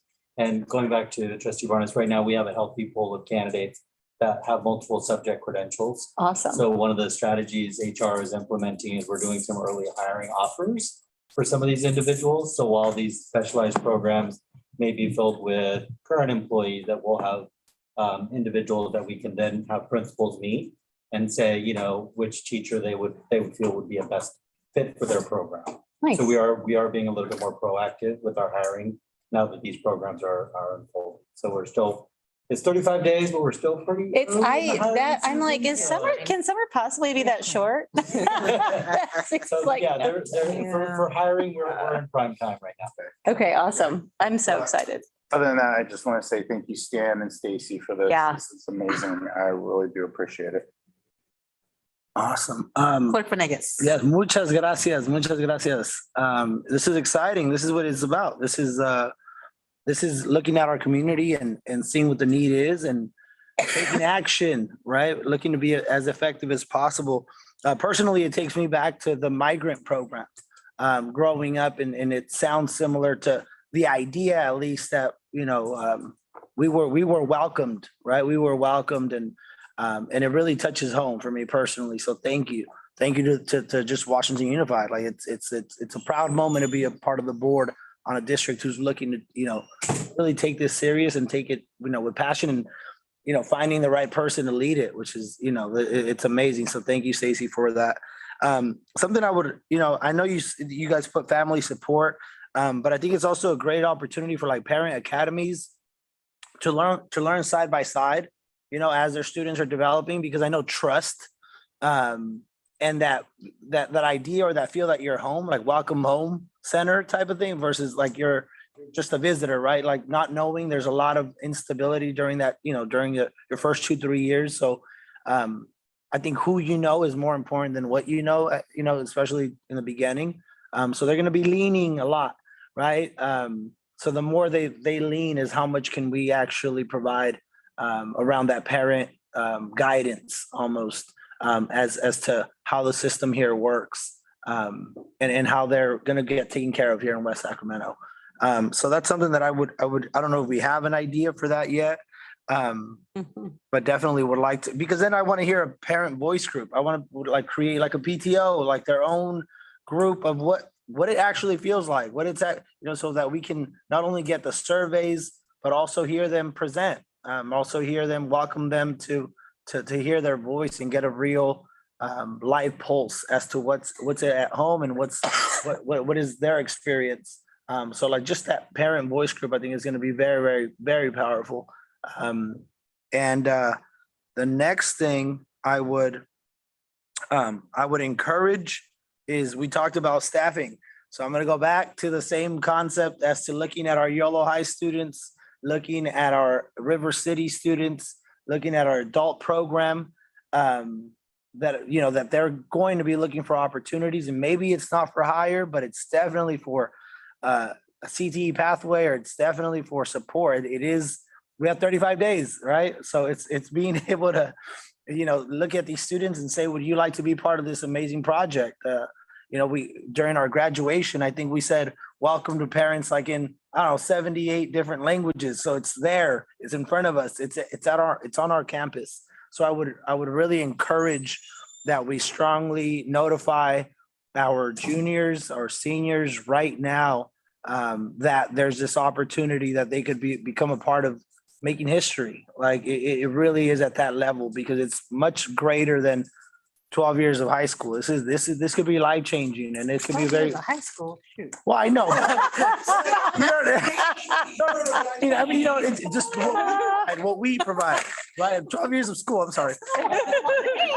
12 years of school. We try not to. Right, but it's definitely something that I would encourage. Is our students should be a part of this project as much as possible. Whether it's being there in person, or also having just their personal experience of what they could share that could help us shape this place out, this vision out. And then I'm looking forward. I know we are already started with murals, so I'm just definitely looking forward to it being a welcoming place that resembles the vision that you all currently have. So just all of that. I don't know if that was questions or anything, but you guys could. Questions, comments? Yep. Okay, Vice President Kirby Gonzalez? Yes, thank you. I think, I don't know, over a decade ago, they started dismantling a lot of the newcomers programs, and 2-year slide showing that there are none in the area anymore, because the fear was, is this a place that you go and stay for too many years? And so you have been so strategic. Like 12 in high school. Sorry. You've been just really thoughtful and strategic, and watching the way that you've run that summer institute, which really institute for the staff. And then of course for the kids too, but it just always gives me goosebumps. It's incredible. And so knowing that model and the teacher design curriculum, which speaks to my heart, is, I think, just speaks to the power of all the work you've done to get here. And so thank you for that. And I want to build on Clerk Venegas with I know we have adult ed. And I saw adult ed in the slide, and I do think our families probably have those same feelings of the quotes that you gave the kids, of not feeling welcomed and not being sure. And I know at one of our end of the school year events, we were standing in a long, long line. It was hot for a food truck, and we got up there, and the mom behind me then didn't know what to do, right? We've been waiting 30 minutes, but now I don't know how to order. I don't understand what's happening. And so we kind of clunkily navigated it together. But I think about our families that are going through those same feelings as our kids. So maybe it's some of the adult ed classes at the same time. I don't know. Have you thought about that at all, to that point of what that might look like? Actually, thank you. That's an exciting question. Pre-COVID, our Salsala, our amazing Farsi Plus homeschool liaison we realized that many of at that time, most of the newcomers were housed at Westmore Oaks. And then this influx came and moved into the apartments near Riverbank. But at the time, the students, due to transportation constrictions, we couldn't keep the kids for after school intervention because there was no late bus to take them home. So since the kids couldn't stay for the tutoring, we brought the tutoring to the kids. So we had one of our amazing Bridgeway teachers, Miss Azita Jubei, went And they have a really cool clubhouse classroom in the apartments over at Tower Gateway by Rayleigh Field. And Ms. Jubei did the classes for the students, multi-grade, very scaffolded, but Salsala outside did parenting classes, and she was teaching them how to drive, how to call when your kid is sick, call in their absence, how to make a doctor's appointment. So she was teaching them all of those skills, how to, driving in the classroom, driving classes. So she had mentioned when I told her that this was going to be happening for next year, that she said that she wants to be a huge part of it. She would love to take the lead on the parenting classes. So I don't want to overstep and take the place of Washington Adult School, but I would love to partner with them, and whatever they don't do, we can do. And I think that just exactly what you said, just basic parenting skills. How do you order in a restaurant? How, what happens when you are standing on the street corner waiting for a bus and it's not coming? Who can you call? What can you do? So I think that's definitely a need. And that's exactly what I mean when I say I want to provide those wraparound services, not just to the kids, but to the families, so that they know that we are a welcoming community here. And we're so happy to have them, and just all of them that they do contribute to our community. So, and gosh, that's, why we love you and why we're so proud of the district too, and all the people in it who make this happen. So, and then my last question goes to the assessments, and just if you could kind of educate us on the students taking the assessment, especially when you showed us the numbers of students who are reading, say in Afghanistan. So are they taking those assessments in English or in the language they're familiar with? If it is not in the language they're familiar with, how do you know if it's an English barrier or say a comprehension, or, they haven't been to school type of barrier? So since I think a lot more students will qualify for this program than we're able to initially accommodate, I think primary language assessments could be a part of it. And I think that once you have your primary language literacy, you are able to learn another language much more successfully because you have those foundational skills. Another thing we found in the Summer Institute, that many of our students are still writing right to left, because that's how you write in Farsi. And so it's the teachers having to say, good job, but you start on this side of the paper and work this way. So those are the kids that we really want to target, because they won't be able to just catch up in regular class in a year. So I think that primary language assessments could be a part of it.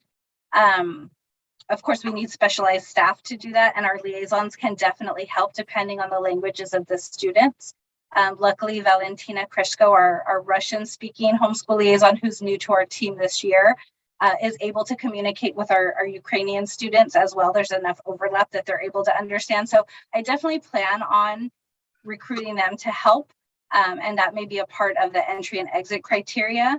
And in terms of monitoring, we really just want to monitor their growth in English, assess them maybe not day one, day two in the program, and see what they can produce, and then just continue to track that data so that it can not only drive our instruction, but really track the efficacy of our program. And if we need to adjust course and do some things differently, of course, we'll continue to research and seek out additional materials to support our students. Thank you. Great. Stacy. I know, yesterday was all tears of joy, right? 36 hours ago. Thank you for taking me through the DLI and the newcomer program, because this is why we do it. I was looking around the room and I realized that the majority of folks in this room are multi-language learners. That we had immigrant families who didn't speak. That we all feel what these kids feel. And I was just so proud of everything, every single, I swear to God, every time every summer from the beginning of time I've been on this board, every language institute, it just gets better and better and better and deeper, and you just make me so proud. So proud to be here, so proud to serve, because you represent not just our community, you represent us, people in this room, people in this it's our why. When we talk about equity, when we talk about justice, you keep on holding that torch and inspiring. And when you look at the statistics and you think about the history of the young women coming from Afghanistan who were not allowed to go to school, and we open those journals and I watch them read. That's justice. That is equity. Right? Like it's, and I know you didn't know that that was my passion when I was in Oakland, and I literally did what you did and many other things.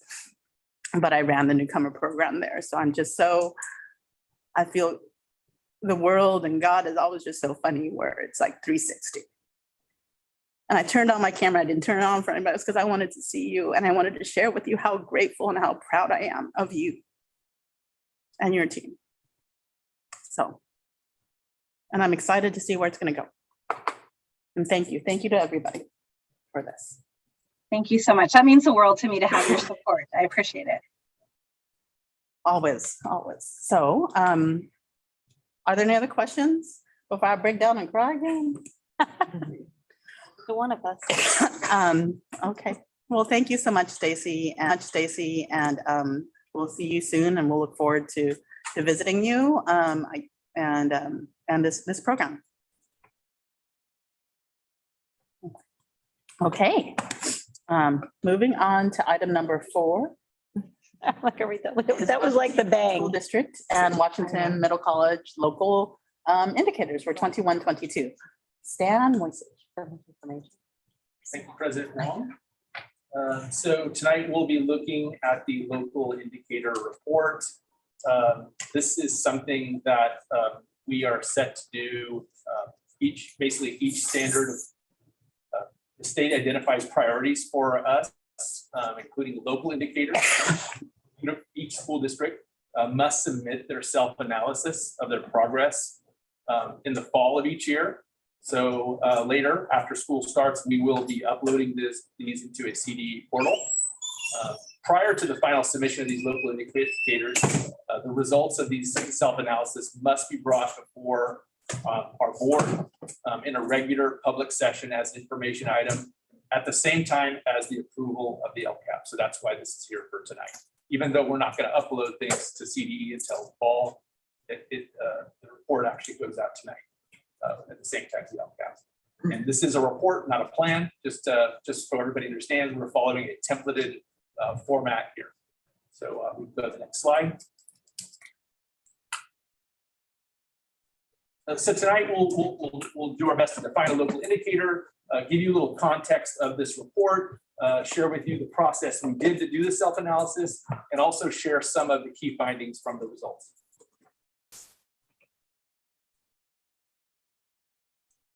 So this is the definition of a local indicator. Local indicators are basically 8 state priorities that are identified ahead of time for us, including that are included in the LCAP. Unlike the state measures that are automatically calculated by state captured data, the local indicators are calculated with data collected by each district. So if you look at the next slide, you'll see the 8 indicators. And you'll notice that next to 3 of them, it says state. When you think back at the dashboard when that was active, you would have had certain data on discipline, CAS data, attendance data. Those are the state data indicators in which they capture that and then they upload it into the system. The ones we're going to talk about tonight are local. So this is where we see us on 5 local indicators. And the 5 local indicators are on the next slide. So we'll be taking a look at basic resources, our state standards as it revolves around ELA, ELD, math, next generation science standards, and social science. Also our course access, parent involvement, and school climate pieces that we have on our local indicators.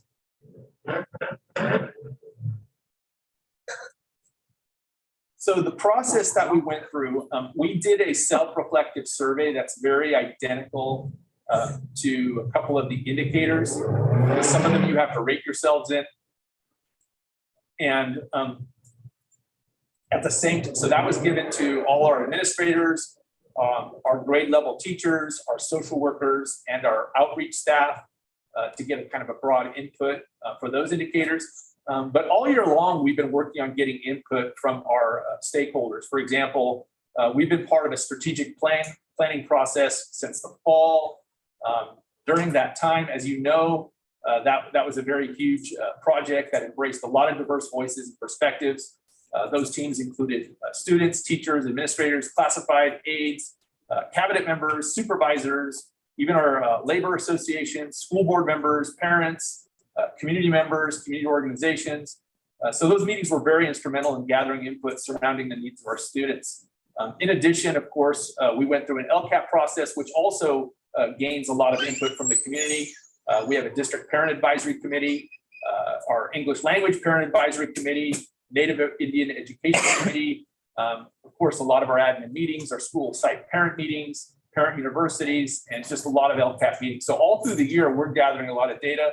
I could safely say that in the time I've been at Washington Unified, I don't think there's ever been a year we've had more meetings with stakeholders. So I do feel that we've reflected input fairly well into this self-analysis. Next slide. So just to kind of give you an idea of how it rates, 3 of the indicators, 1, 6, and 7, they don't use a scale. It's mostly a narrative. It's narrative formed on prompts. However, indicators 2 and 3 do have a scale from 1 to 5, 1 being the lowest. And one thing I would like to say about this, as I mentioned, we did have a lot of input this year, particularly with strategic planning and LCAP. But I would say that not just did we have a lot of meetings, but our staff was going deeper into the analysis of where we are. I do feel that sometimes we've been a little bit superficial and where we've looked at ourselves. I think we are learning to look a little deeper into our demographics, data, and maybe we're being more self-critical. I do think also coming out of the pandemic gives us kind of a feeling of new opportunities. I feel like we're starting new in some ways, even though we have a lot of old experiences that we can value. I do feel that we're also kind of coming into a new beginning in terms of where our staff sees themselves. So that was some of the just a kind of a personal analysis that I in some of the meetings that I've been a part of. So if we go to the next slide. So this is just to take you through it, looking at local indicator 1, that's basic resources. This is where you look at the functional facilities, the number of teachers that are credentialed and in the right positions. And in our every year, our maintenance operations team, they do a FIT report, which is I just forgot it. I wrote it down somewhere. Fitness, yeah. Facility inspection tool. Thank you. Facility inspection tool. Basically, they do that every year. And in our case, 9 out of the 11 school sites are at least good or above. Washington Middle College, which is on the Bright campus, and Westmore Oaks, of course, which is a new campus. Those are considered exemplary, those 2. Stonegate and Elkhorn were rated fair. And so all the other schools were rated in the good category. As far as local indicator 2, these are your academic standards, ELA, ELD, math, next generation science standards, social science. For Washington Unified, 52% of the categories were rated in the initial implementation, which is a 3, and 48% for full implementation, which is a 4. For Washington Middle College, it was 52% were also rated initial implementation, but 39% were rated at full implementation with sustainability, which is a 5. The only category to be rated below beginning, which is a 2, was in the career technical education area for Washington Middle College High School. Just as a reminder, they have an avid dual enrollment program. So these classes, a lot of those classes will be taking at Sac City. So it's definitely a different program than, let's say, River City High School, which has very geared electives and pathways. Next slide. Looking at indicator 3, which is parent involvement and family engagement, there's 3 categories. It breaks down into building relationships, For us at Washington Unified, the categories were split evenly between initial implementation 3 and full implementation 4. Building partnerships, all the categories 100% were rated as initial implementation. Seeking input was also 100% in the initial implementation. Slide. For Washington Middle College High School in indicator 3, parent involvement and family engagement, they had, for building a relationship, 75% were in initial implementation. For building partnerships, they were in the beginning development for 75%, which is 2. And in seeking input, all 100% were initial implementation. Next slide. For indicator 6, which is the school climate piece, I just wanted, usually our district in the past, when they've done these indicators, and it's been a few years since we have, things kind of froze during the COVID times. But when we've previously done this, we've used the Healthy Kids Survey to give us data in this case. WSD has just received the Healthy Kids Survey data results, which it took in spring. So we did not have time to upload that data here. So for this indicator, we relied heavily on Performance Fact, who facilitated the district strategic plan development for student data. We will be coming back to share the results of the Healthy Kids Survey, even though it's not in this report tonight. So in July, we'll bring that back. Our 5th, 7th, 9th, and 11th grade students did take it, as well as it was sent to staff and parents as well. So we'll come back with that data. Just to go ahead and talk about the Performance Fact data, it focused on disparities in areas such as student engagement, major problems at school, inclusion, and school climate. While what the survey revealed in general terms is that for needed growth areas is that as our students in our district got older, they definitely indicated that they cared less about school, things about respect, being at school, wanting to be at school. There was definitely a decrease from lower grade levels going to higher grade levels all the way through the high school. So that doesn't mean that every part of this was low. We did, on a high end, we did notice that students, one of our areas of strength was that many of our students feel that the adults in the school are supportive of students, regardless of culture, race, LGBTQ+, physical disabilities. In general, our students feel like the teachers do care about them.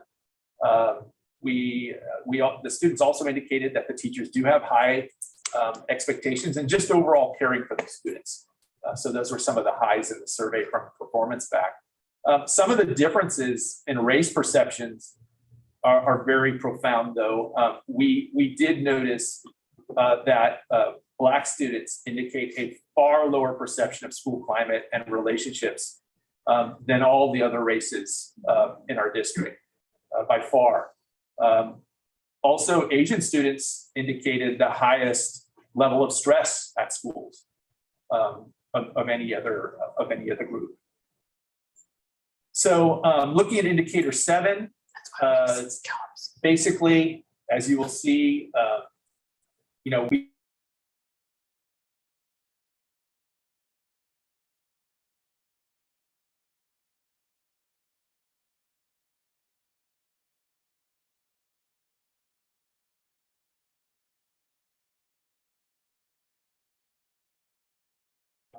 in academic achievement based on race, income, language, and ability. And that's not just something from this year to last year. That is something that has existed in our district even prior to COVID. And so that is something that we are going to have to work on to get better and be focused on. And I think it's very important to point out that, tonight you'll be looking at the LCAP, and we continue to use that funding and support services for our unduplicated students. So that's a key factor. Next slide. So this data will be uploaded into our dashboard prior to the November submission deadline, and it will be publicly viewable as part of that dashboard release. Leading up to that, we will continue to progress monitor all our district metrics as related to the LCAP, since they are so related to these priorities. Thank you. And then, if you have any questions, we can take quick now. Assuming there are no public comments, I'll turn it over to board for questions. Trustee Barnum? Look at me. No, I'm not. I'm thinking. Okay, no, thank you so much for the indicators and, yeah. We're like, yay. Great job. Great presentation, Steph. Precise, concise, That was nice. Thank but you. full of content. Yeah, and areas to work. Areas, yeah. And thank you for acknowledging that. Serious. Thank you. Okay. With that, we are done with information discussion items and we're moving on to voting items. We're gonna, last opportunity to pull anything off the consent agenda. Seeing that there are none, I'll entertain a motion to approve. Vice President Kirby Gonzalez moves, Clerk Venegas seconds. All in favor? Aye. Great, you have everything on your consent agenda item.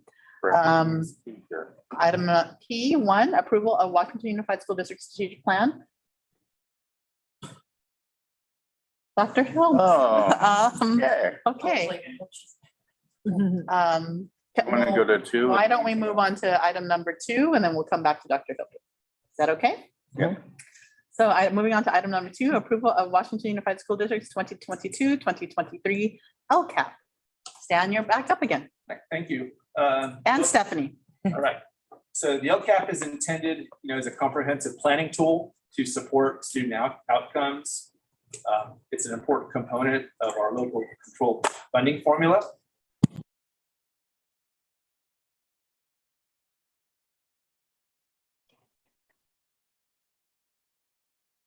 How they intend to meet annual goals for students with specific activities to address the local priorities identified by California Ed Code. This project has been led by our director, wonderful director, Stephanie Grote, who's been working hard and gathering data all year long to put this together. And she is here tonight to give us a brief presentation following our public hearing, which was at our last board meeting. Great, thank you. Good evening, President Wong, board members, Washington Unified School District staff, and the community. This evening, we are bringing forward the LCAP for your approval. Next slide. The LCAP was presented during the public hearing on June 9th, and this evening we will discuss any additional educational partner feedback, as well as updates to the draft and the next steps in the LCAP process. Next slide.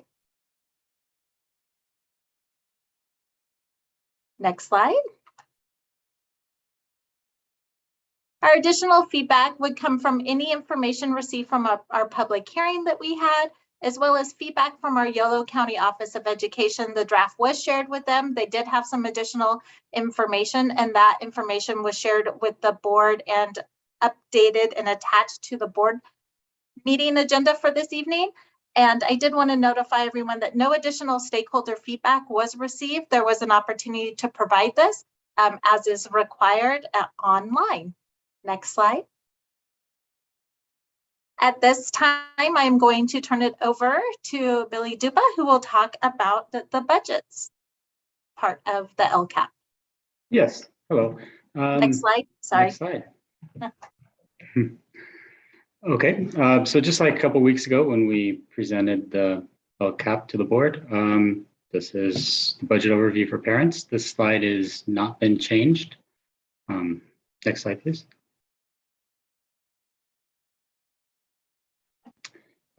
These two graphs, let's see, the second graph on the right has changed slightly based on the suggestions of YCOE. The actual expenditures for high need students, we identified a few more of those. The budget expenditures in the LCAP, none of that data has changed. Next slide, please.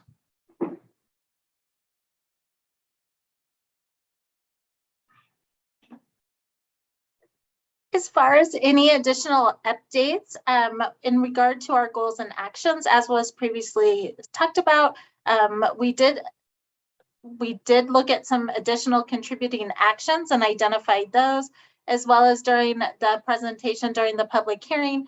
It was noted in goal 4, the desired outcome. That was actually changed to 75%, and that was through work of Carla and Andre and looking at reviewing that graduation rate.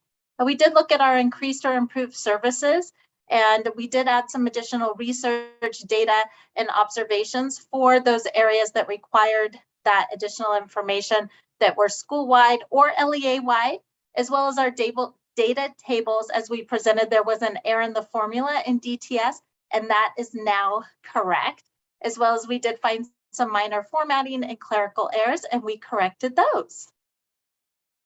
Next slide. As far as our next steps, we are requesting the board approval of the LCAP at tonight's meeting. And then upon approval, the LCAP will be sent to our County Office of Education along with the adopted budget. Once that is completed, we will post it to our district website, both in English and Spanish. Next slide. And that is our presentation. Questions, comments? Thank you. Do we have any comments from the public on this item? No public comments received. Thank you. Do we have any comments from the board? Okay, I'll make mine now that I preemptively tried to move around and make earlier. My question would be on the professional learning piece that's already in the LCAP. Could we add the language of supporting teachers with national board fees who are not at qualifying schools? Every school in Washington Unified qualifies for state funding to pay national board fees. It's except Ridgeway Island, Southport, and Stonegate. And so it's a nominal amount. We so far have 0 teachers who are national board certified in Washington Unified, and 0 to my knowledge that are working through the process. But I think that this might be something that would encourage them. And it would be a nominal fee. So I'm wondering if there's a way we can add that language in professional learning for that specific group if you do not qualify for state funding. And yeah, maybe oh, go ahead. I was going to say we did have done some brainstorming on that subject. Okay. But Stephanie, why don't you take it away from that? Yeah, that's definitely something as we look at professional development and supporting our staff in receiving that certification, as well as looking at other support that our staff needs. That is definitely something that we could consider. Okay, instead of consider, can we add it tonight? Into the actual document itself or into, into the document under professional learn, where there's professional learning already, there's breakdowns of what that might look like. And so I don't have the exact page with me. I'm sorry, I have a different notebook tonight. And I've given it to Dr. Hildreth, but there's the breakdown of professional learning. And if it was just a line item as support national board fees for teachers who don't certify, again, they're doing all the work on their own personal time. This is like the best bang for your buck you can get. It's just paying the fees for what they're doing on their personal time of their practice to go for certification. So I don't know if it needs to say a limit like $5,000 or less, if that would be helpful, but I would like to see it a line item because I've asked for it for a few years and I feel like until we get it on a line item, it keeps going away or not being a priority. So if it's a line item and we see it, even if nobody utilizes it next year, it's there and we can. Since this is an action item, let me follow up with that. Since this is an action item, is there ability to amend the LCAP tonight? So there definitely we can continue to look at feedback. One of the things with the professional development and the way that is worded, as the professional development is part of the contributing actions, we would need to look at if it continued to meet the requirements under the contributing actions in first considering the needs of our high needs students. And so I would want to make sure that it still met that criteria. Well, you do have students that this would obviously be for schools that do not serve 55% or more unduplicated, just by nature that those are the only ones that qualify. However, there's a lot of research that shows the support of having a national board certified teacher on their students. And we know that every single one of our schools does serve students who are experiencing homelessness, who are second language learners, who are low socioeconomic. And so I would argue that there is that benefit and that there's research to support it. But I didn't mean to put you on the spot. I asked this question on early in the week. And so I apologize if it feels on the spot right now. But that's why I would like to see it there, because I've asked for things multiple years and then we don't see it. And I know there are teachers who would be willing to spend their personal time going for this certificate. It's the highest certificate you can have in education. But I think they haven't done it because they haven't felt like they would be valued if they did. And saying we'll support your fees if they don't would do that. Yeah, makes sense. So I would make a motion to approve with an amendment, but I'm hearing you say that that might not be possible. No, I think that about that. I think that there's definitely the opportunity to provide our teachers with that support, whether it's part of the LCAP, or I wonder if there are additional ways in which to support our teachers in that certification. My pause, and I'm not saying yes or no, is just in looking at the requirements when we look at first considering the needs of our students. And what I'm hearing is providing this to our sites that don't have that 55%, that almost would make it not meet that criteria, but I would need to do additional research for that. But I do think that there are other ways in which to support our teachers in the certification. So In other, I'm sorry, I didn't mean to interrupt. that's okay. In other districts, they simply say they will pay the fees. And then on the side, the teachers apply for the grant. I was gonna just Yeah. add in that. Okay. If this is a goal of ours, and we do have other budgets that may have some different types of criteria that we can utilize, it might be just better to put that forward as a goal in that process. Okay. That I think that gives us more flexibility Okay. than what we're talking about now. Okay. And so that would be my recommendation, that if that becomes just a goal of our professional development, that we make that known and available to the staff. Okay. Maybe that's something that we haven't done a very good job of, but that's what we can do. So more so than just putting in an LCAP, we can just make sure that our staff is aware that that opportunity is there for them. And that it's budgeted for? I agree. Yeah. And if being the general budget would have. We have other budgets we can utilize for that type of purpose. Okay. And it would probably be only a few thousand. I mean, it would be. Okay. All right. Well, then with that, I feel comfortable then moving forward. And thank you for indulging me with my questions and working through that with me on where the best fit is. Of course. Thank you. No other questions? Okay. Okay. Well, then we have a motion by trustee Pizzotti. My second. And clerk Nagus has a second, and all those in favor? Aye. Aye. Okay, and let the record reflect that President Wong has stepped out.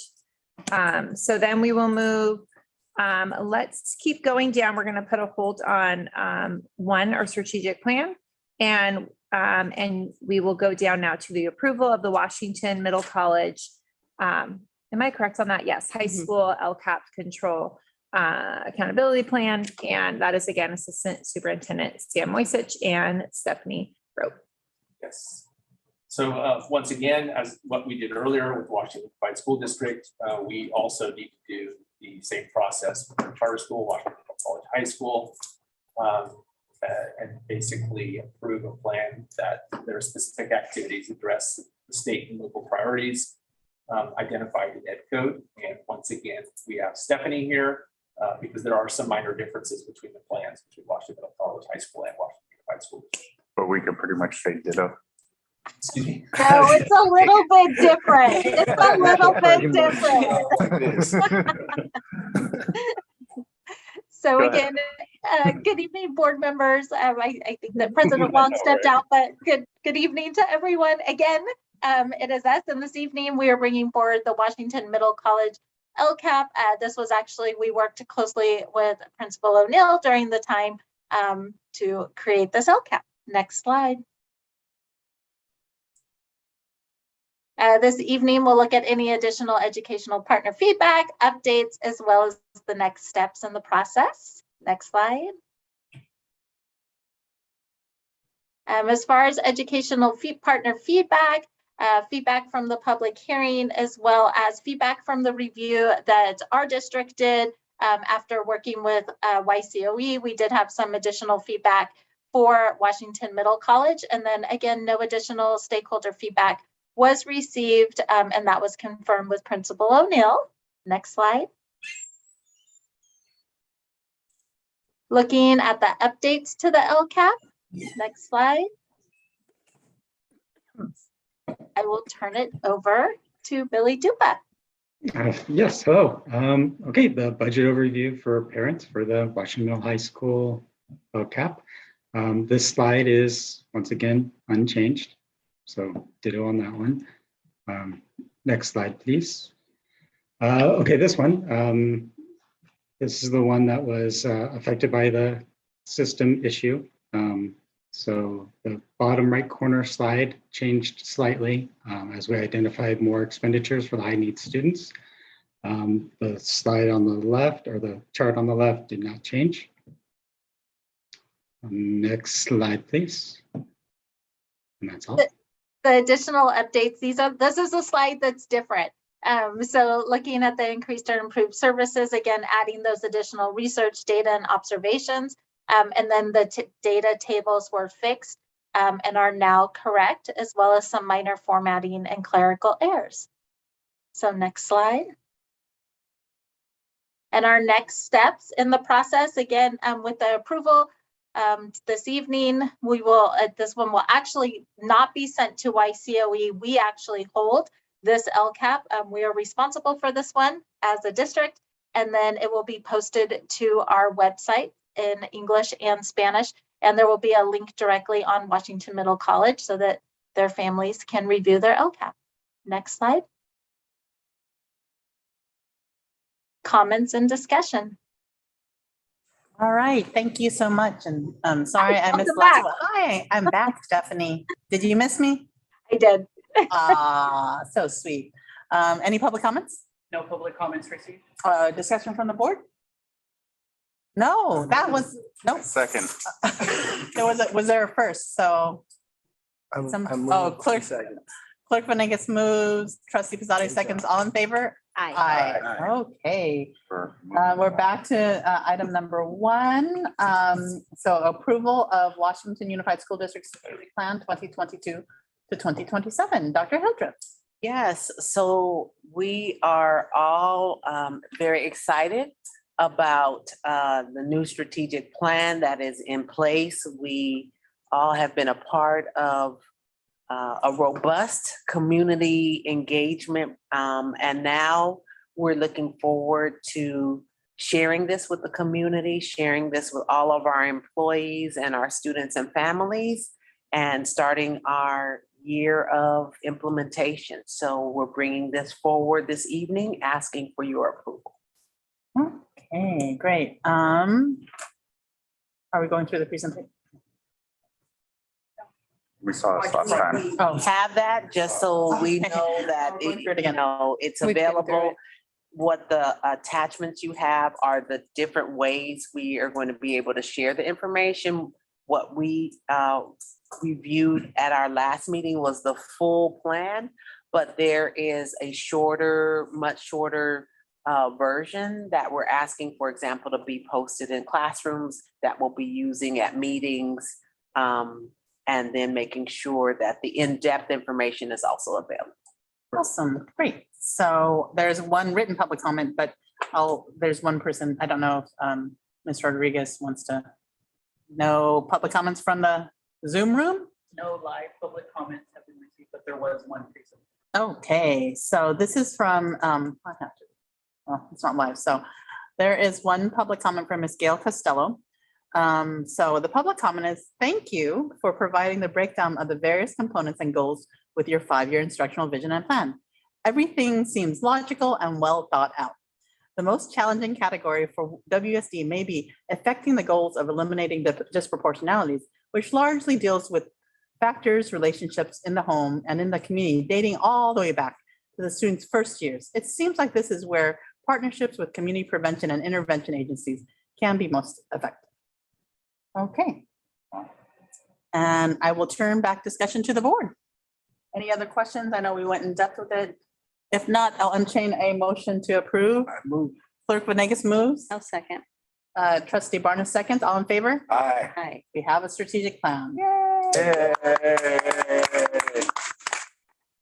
Moving on to item number 4, approval of the LCAP, the federal addendum for Washington Unified School District Assistant Superintendent Stan Moisich. Yes, so the attached narrative document describes how federal funds are being utilized to support the LCAP goals in addition to the state and local funds, which we just approved. So Stephanie is on board with this tonight, again, to give us any further detail or information that's needed. But we would like you to take action and approve this. Again, I'm back. Good evening, President Long, board members, Washington Unified School District staff, and the community. What you're viewing is actually just the federal addendum. There is no presentation this evening. However, the federal addendum was actually approved in 2019. The updates to this federal addendum include the alignment to our LCAP goals. The previous one stated 5 goals. We now have 3 with the adoption of the LCAP last year, as well as current data, as well as items that were suggested during our federal program monitoring review this year. This plan has been shared with our ELPAC committee for input specific to the actions to support our English learners. And with the adoption of the LCAP this evening, we are requesting the approval of the federal addendum. Great. There are no written public comments. There are no Zoom room public comments. Any board discussion, questions? Seeing none, I'll entertain a motion to approve. I move. Clerk Venegas moved. Do I have a second? I'll second. Trustee Barnes seconds. All in favor? Aye. You have your addendum. Thank Item you. number, you're welcome. You're still up, I'm assuming. Yeah, right. So, item, oh, maybe not. No. No. Item number 5, approval of the 2022-2023 Washington Unified School District budget. Assistant Superintendent Monique. Billy's back. Hey, Billy. Hey, hi. I'm passing Long this right on over to Billy, our services director. Yes, okay, tonight we have the 22-23 budget that we are asking for approval on. This was presented to the board a couple weeks ago on June 9th, and a public hearing was held.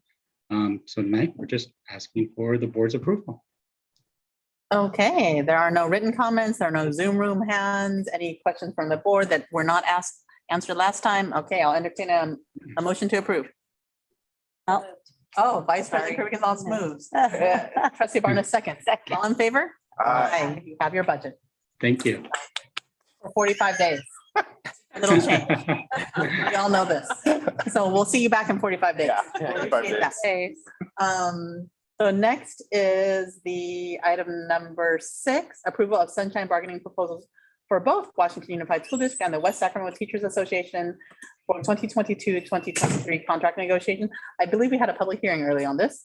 So You did. Trustees, we're asking for approval of the sunshine proposal for both the Washington Unified School District and West Sacramento Teachers Association. Earlier, as was mentioned, there was a public hearing held on this item, so we're asking trustees to take action to approve the sunshine proposal as presented. great. No written comments, no Zoom room hands. There were no questions earlier in the last few hours. Did anybody come up with any questions? If not, I would entertain a motion to approve. I move. Second. Trustee Pizzotti moves, Clerk Venegas seconds. All in favor? Aye. You have your sunshine. All right, number 7, approval of the disclosure of collective bargaining agreement with, with West Sacramento Teacher Association and management employees. Assistant Superintendent Monique Sagal. Good evening. As required by law, whenever there is a tentative agreement between the district and collective bargaining unit, we are required to disclose the specific amount that we anticipate that it will cost. This evening, we're bringing forth the projected costs of the agreement with the West Sacramento Teachers Association and the Management and Confidential. Based upon our analysis, we do project that the district can afford these agreements. Okay, great. No written comments, no Zoom room comments. Any questions from the board? I assume we all know this. Okay, I'll train a motion to approve. So Second. I feel that it was I was coughing. trustee Pizzotti and then trustee Barnes. Is all in favor? Aye. We have our approval.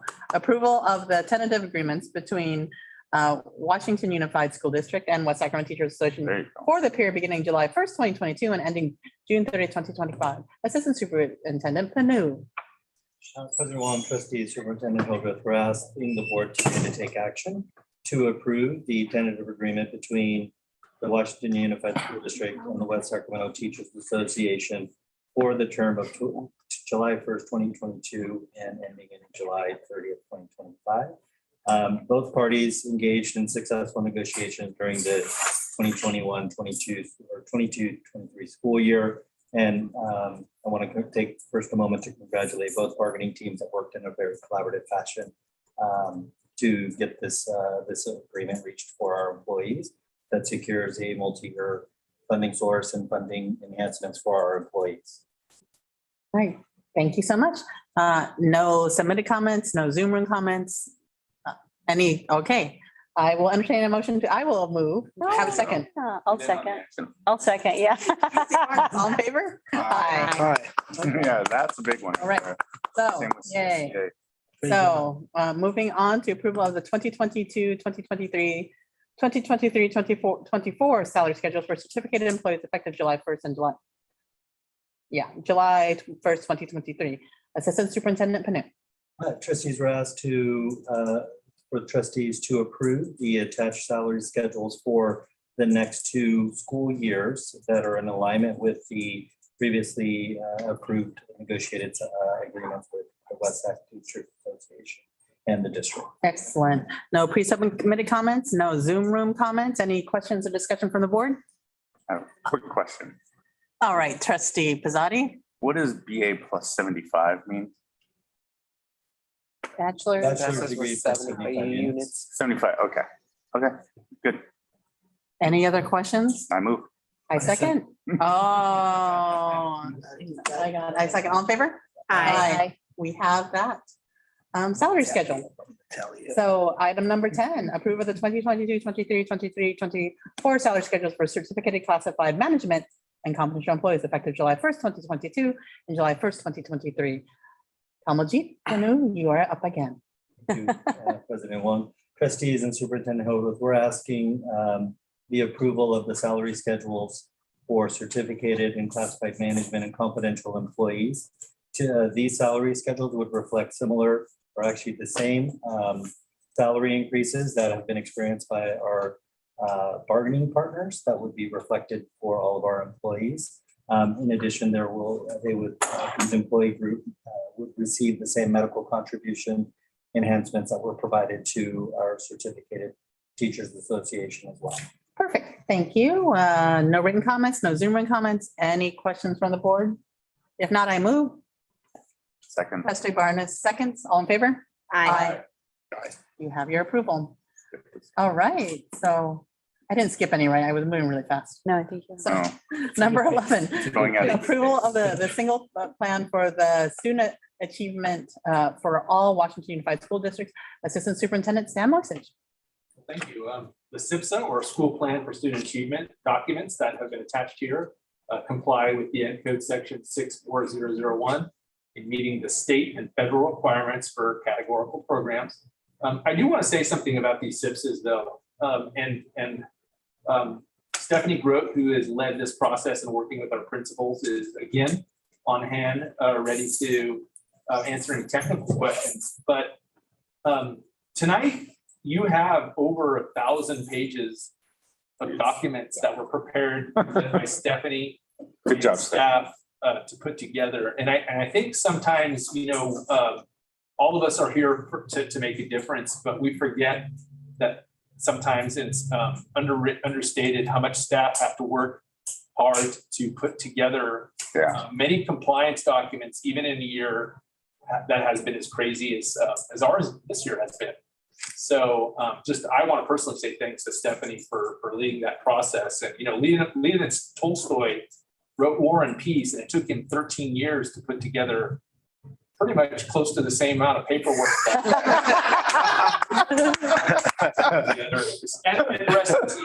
Does it read like War and Peace? Stephanie's a classic. Sometimes it does feel like War and Peace. But, it's definitely a lot of process that our staff and Stephanie led this process. So I just wanted to make sure we all acknowledge that. So thank you, Stephanie. K-pop hearts. Well, it's more than 1,000 pages because you did all the LCAPs and everything else. So let's be clear about that. Yeah. There's like So much. just thousands of pounds.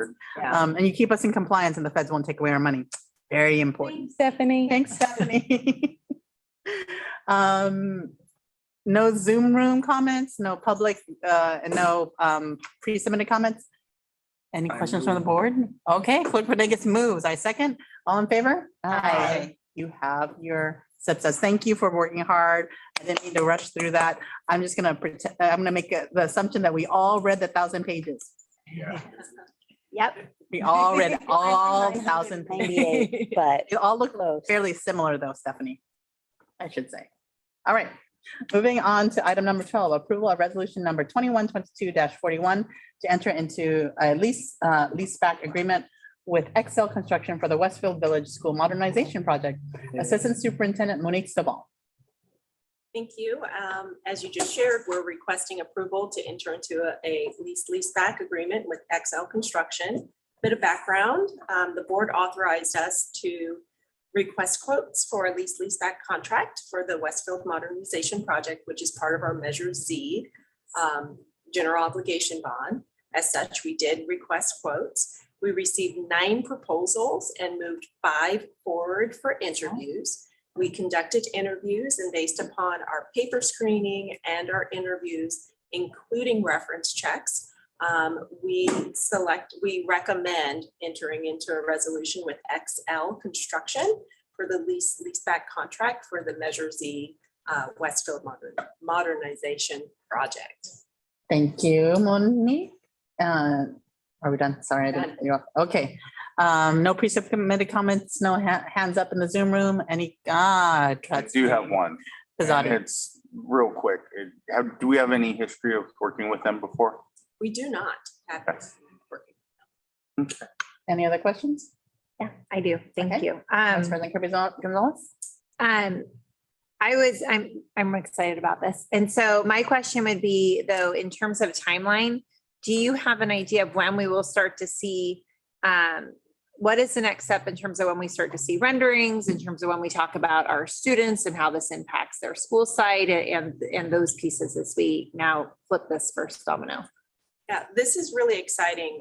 When we're entering into an agreement with the leaseback, I think that speeds up the process and when we can start having those discussions.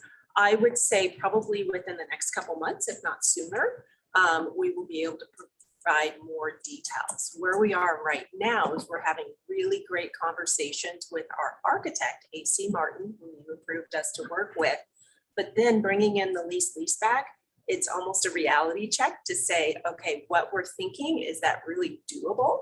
And so as soon as we bring them in, they'll start looking at our thoughts and our drawings. We'll continue to have conversations with our Ed Services team to get to a point to where we're ready to start sharing that information. Okay, great. Thank you. And then the only other comment I had was earlier it was shared with us about how school sites judge themselves and that they were fair or exceptional, I think it was something like that. And then good. And I was surprised that Westfield had said good. Yeah. That was true. Or was that a fluke? I don't know. Was that fibs? It's the FIT standard. Okay. And And so FIT, that that's right. standard, I like to say, in our terms, it might be adequate. But it doesn't take into account the perception. It's more objective information and assessment of a school site. Is it safe? Or aesthetics. And it doesn't take into aesthetics. Yeah, So I okay. think It doesn't, say that again? Aesthetics. Oh, okay. I was thinking that, even like sidewalks though that are not covered in puddles or, I was just, when you said that earlier, it made me think to want to ask it here. So thank you So basically, for clarifying. basically what it says is it's standing, right? It's not more than standing. like white falling apart. It's a little more than standing, but you also have to, when you think of puddles, it's a moment in time. Sure. On that particular day with that particular assessment. Yeah, okay, thank you. You're welcome. Okay. With that, I'll move to approve. I have to read it first. Yeah, sure. Okay. There you go. Do I have to read? I think so. I think we read all it's up to me. I'm not going to read it. It's on our website. Please download if you'd like to see the resolution. So Vice President Kirby Gonzalez moves, I second. All in favor? Aye. Aye. Is this roll call? Okay. Yeah. Roll call. Aye. Trustee Barnes? Aye. Vice President Kirby Gonzalez? Said present. Aye. Clerk Venegas? Aye. Aye. Sorry, aye. Now you have your vote. Oh, I'm running Let's get against it that. going. You're doing good. You're doing good. So approval of the applicants for the Measure Z Citizens Bond Oversight Committee. Monique, you're up again. I am. So continuing a bit of conversation and some exciting work on our Measure Z projects. As when a district has a general obligation bond, we have an obligation to ensure that we have a Citizens Bond Oversight Committee. The committee's role is to be that oversight to make sure that we are spending the money properly. Back in 2021, you approved the formation of our, what's it's called our CBOC.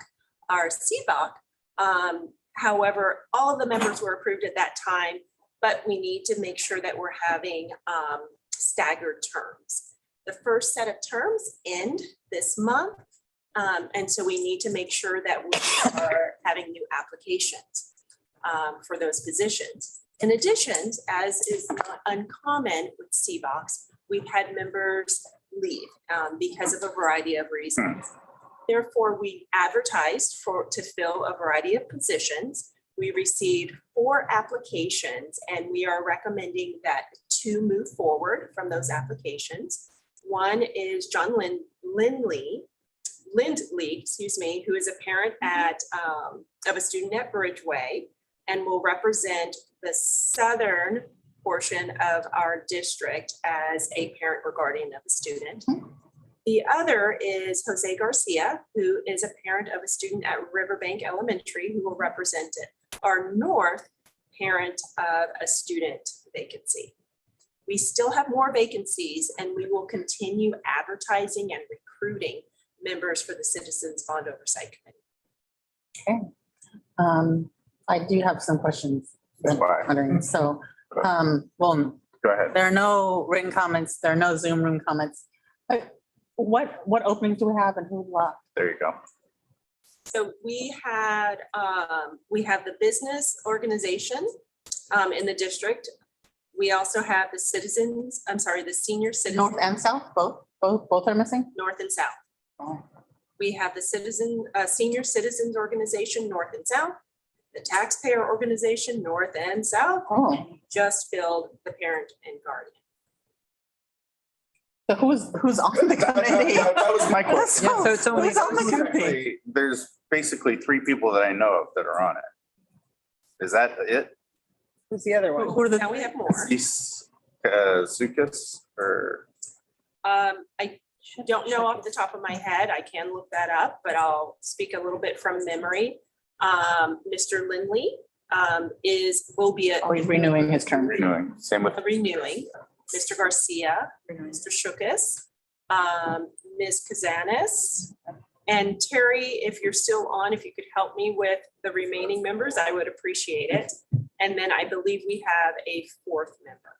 So we do have some missing members, some missing slots. Yeah, those are. And so it's our obligation as the district to continue to recruit for those. Okay. And us too, we can help with that. Yeah, yes, and identify, and the chamber and our partners, and That's other things, Yeah, the so, chamber's perfect. idea. so those are, and then, seniors, okay, yeah, the chamber for sure. I have one Okay, more. go ahead. And that is, when does the next term expire that needs to be renewed? When is that? I believe it's next year, next June 30th. Next year. So it's annually. Year. Okay. Okay. Thank you. If there aren't any other questions, I'll move. Second. Clerk Benega seconds, all in favor? Bye. Okay, we have your continuing 2 new members. All right, moving on to approval of K-5 science adoption, Amplify, Matt Ainsworth. I know that you presented on this last time, so I'm not gonna tell you to keep it short and sweet, but we heard a lot, unless there's new information. Go for it, Matt. Oh, thanks, everyone. Dan sets it up. Thank you, President Wong and trustees. At the May 26th board meeting, we shared information regarding the adoption during a public hearing. One question we got from the board was regarding assessments, and I did say I would get back to the board regarding assessments. I've met with some teachers and our instructional coach to get some more information. The program offers a wide variety of assessment options throughout the lessons or throughout each unit, both formative and summative. They call them on-the-fly assessments, which are great for checking for understanding, a more formal end of unit assessment. There's writing assessments. From 3rd grade up, they have benchmark assessments that are designed to look exactly like the CAST state science testing to prepare students for that. The input that we gathered where the teachers shared that the assessments are authentic and provide students the opportunity to create and present an argument, support it with details, and ask for possible solutions. They really like that the assessments are scenario-based, not just fact memorization and recall. So the overall feedback on the assessments has been very positive from the pilot teachers. And so we're asking to move forward with the adoption for the K-5 science program. All right, thank you, Matt. No pre-submitted comments, no Zoom room comments, any questions from the board, clarifying or otherwise? If not, I will move. Second. I was gonna second. I heard Al over here, so trustee Barnes seconds, all in favor? Aye. We have ample, first science curriculum in how many years? 2007. No kid who's going to use this program was born the last time we adopted a program. So That is. thank you very much. We appreciate it. That's a stat you really want to present out to the public. All right. moving on to We're board- long overdue. We appreciate it. All right, thank you. So moving on to board governance, first read and approval to board policy 5131.2, bullying. Assistant Superintendent Dan Moss. Isn't this our second read? It is. It is. More than a second read. I know, I'm like, it says first read, So, but whatever. I should have caught that. We were asked for an update. The board policy 5131.2 bullying. It was recommended by the California Department of Education in order to align with best practices Okay. legislation. So they asked us to do that. Very small addition. Oh, training. Everything else is the same. They just asked us to put an addition. So everything in training red. portion. Yeah, everything in red was they asked for. So we're just asking you to approve that. And then we can get this cleared. Oh, the immigrant. Oh, yeah, It is yeah, yeah, the surprising immigration to status me. thing. I think the immigration status, religious beliefs, customs are so important. It is surprising to me that they don't mention LGBTQ Yeah. because that is. But don't we? I thought We do, did. yeah, we do Okay. in it. I'm just making that comment because that's what we hear from our students. Very loud and clear, that often, that there's a need to have language supporting them and protecting them. So I was just Wait. making an observation that they had it, so. But when we adopted theirs, they take out ours? No. Kind of remember, like, I'm trying to look at LGBTQ. Dr. Jay Burns is on the call. He's been working on this. So yeah, if there's any technical parts that you need to address that I didn't cover in the rationale. Yeah, nothing was removed. Yeah, nothing was removed. This is from the Attorney General's office. These are the recommendations that CDE wanted us to add from the Attorney General. Yeah, maybe we can add. I don't see it I think we would want to add LGBTQ. In addition, blah, blah, blah, blah, negative, blah, blah, blah. Or there, so it'd be like that first bullet, shall educate students about the negative impact of bullying other students based on their actual perceived immigration status, religious beliefs or customs, and or gender identity. Sexual orientation, gender identity. There you go. Sexual identity, sexual orientation, Gender identity. and or gender identity. Yeah, I think that's an important addition. Move it. Okay. So, Rob, Bonta, why did you not include that? Right? Seriously. So, It's weird because under management resources, it says okay, CSBA public, anyway. are there other, I mean, this is first read, are there other amendments that should be made? Not to this document. No, from the board. No, I like adding. When did you get to vote on the board? I'm like, really? Oh, is that right? Well, then, let's just punt this to next like board meeting.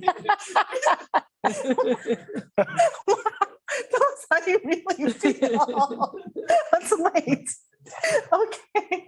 From the board, are there any other? Adopting this tonight, Yeah, I think to get into compliance, that is the request, but unless you. and adopt as amended. We can adopt it as amended. There you go. Yes, and So I so, moved as amended. and so, I think just after you adopt it and you upload it, just send us a copy to make sure that it's, you know, since we're doing it on one fell swoop. Thank you, Jay. So you, trustee Pizarro moves as amended, clerk Venegas seconds, all in favor? Aye. All right. We're moving along. And my agenda just closed. I know, Like, mine, my- mine is my like computer is not done. working. Yeah. Like, we're done. Oh, we're on board and Almost superintendent done. comments. Oh. Oh, thank you.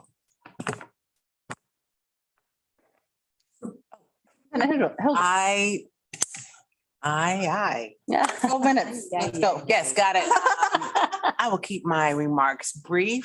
Just really want to reiterate how proud I am to be a part of this community and this district.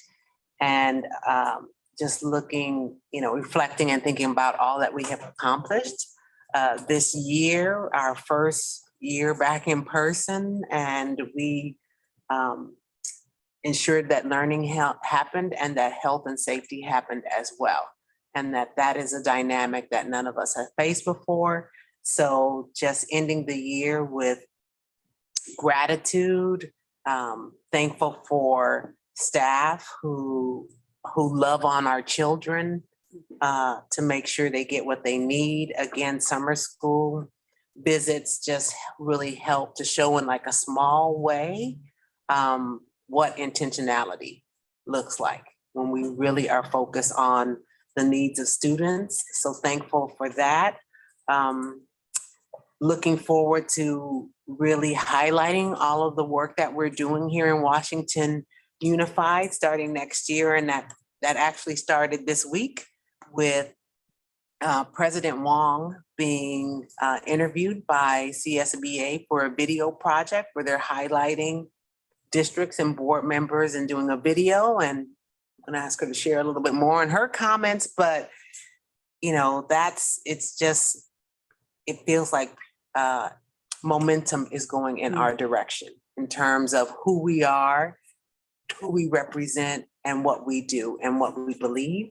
As we think about enrollment and what we need, we're excited about always bringing students into our district. And so one of the new things we're starting this year with getting kindergarten registration is making sure that we not only have virtual enrollment opportunities, but in-person enrollment opportunities as well. So each week, starting this week through July 20th, we have in-person assistance for kindergarten registration throughout the summer to help families register. And we're having someone at Riverbank every week. And we're highlighting that so that we always have a rush right before school starts. So we're trying to get the word out. You don't have to rush, come now. And that's really it. Just thank you. Thank you to trustees. Thank you to my team. I really appreciate all of you. Okay. Trustee Barnes.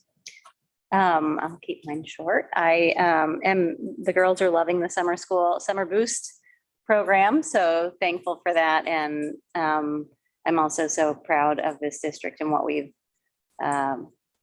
stand for, who we are, how we work together, and I wouldn't have it any other way. I was thinking earlier, I'm so thankful that we're here, that we chose to be here and to go to school here. And so it's just awesome. I can't imagine life any different. So I hope everyone's enjoying their summer, and thank you to everyone working hard even through the summer school.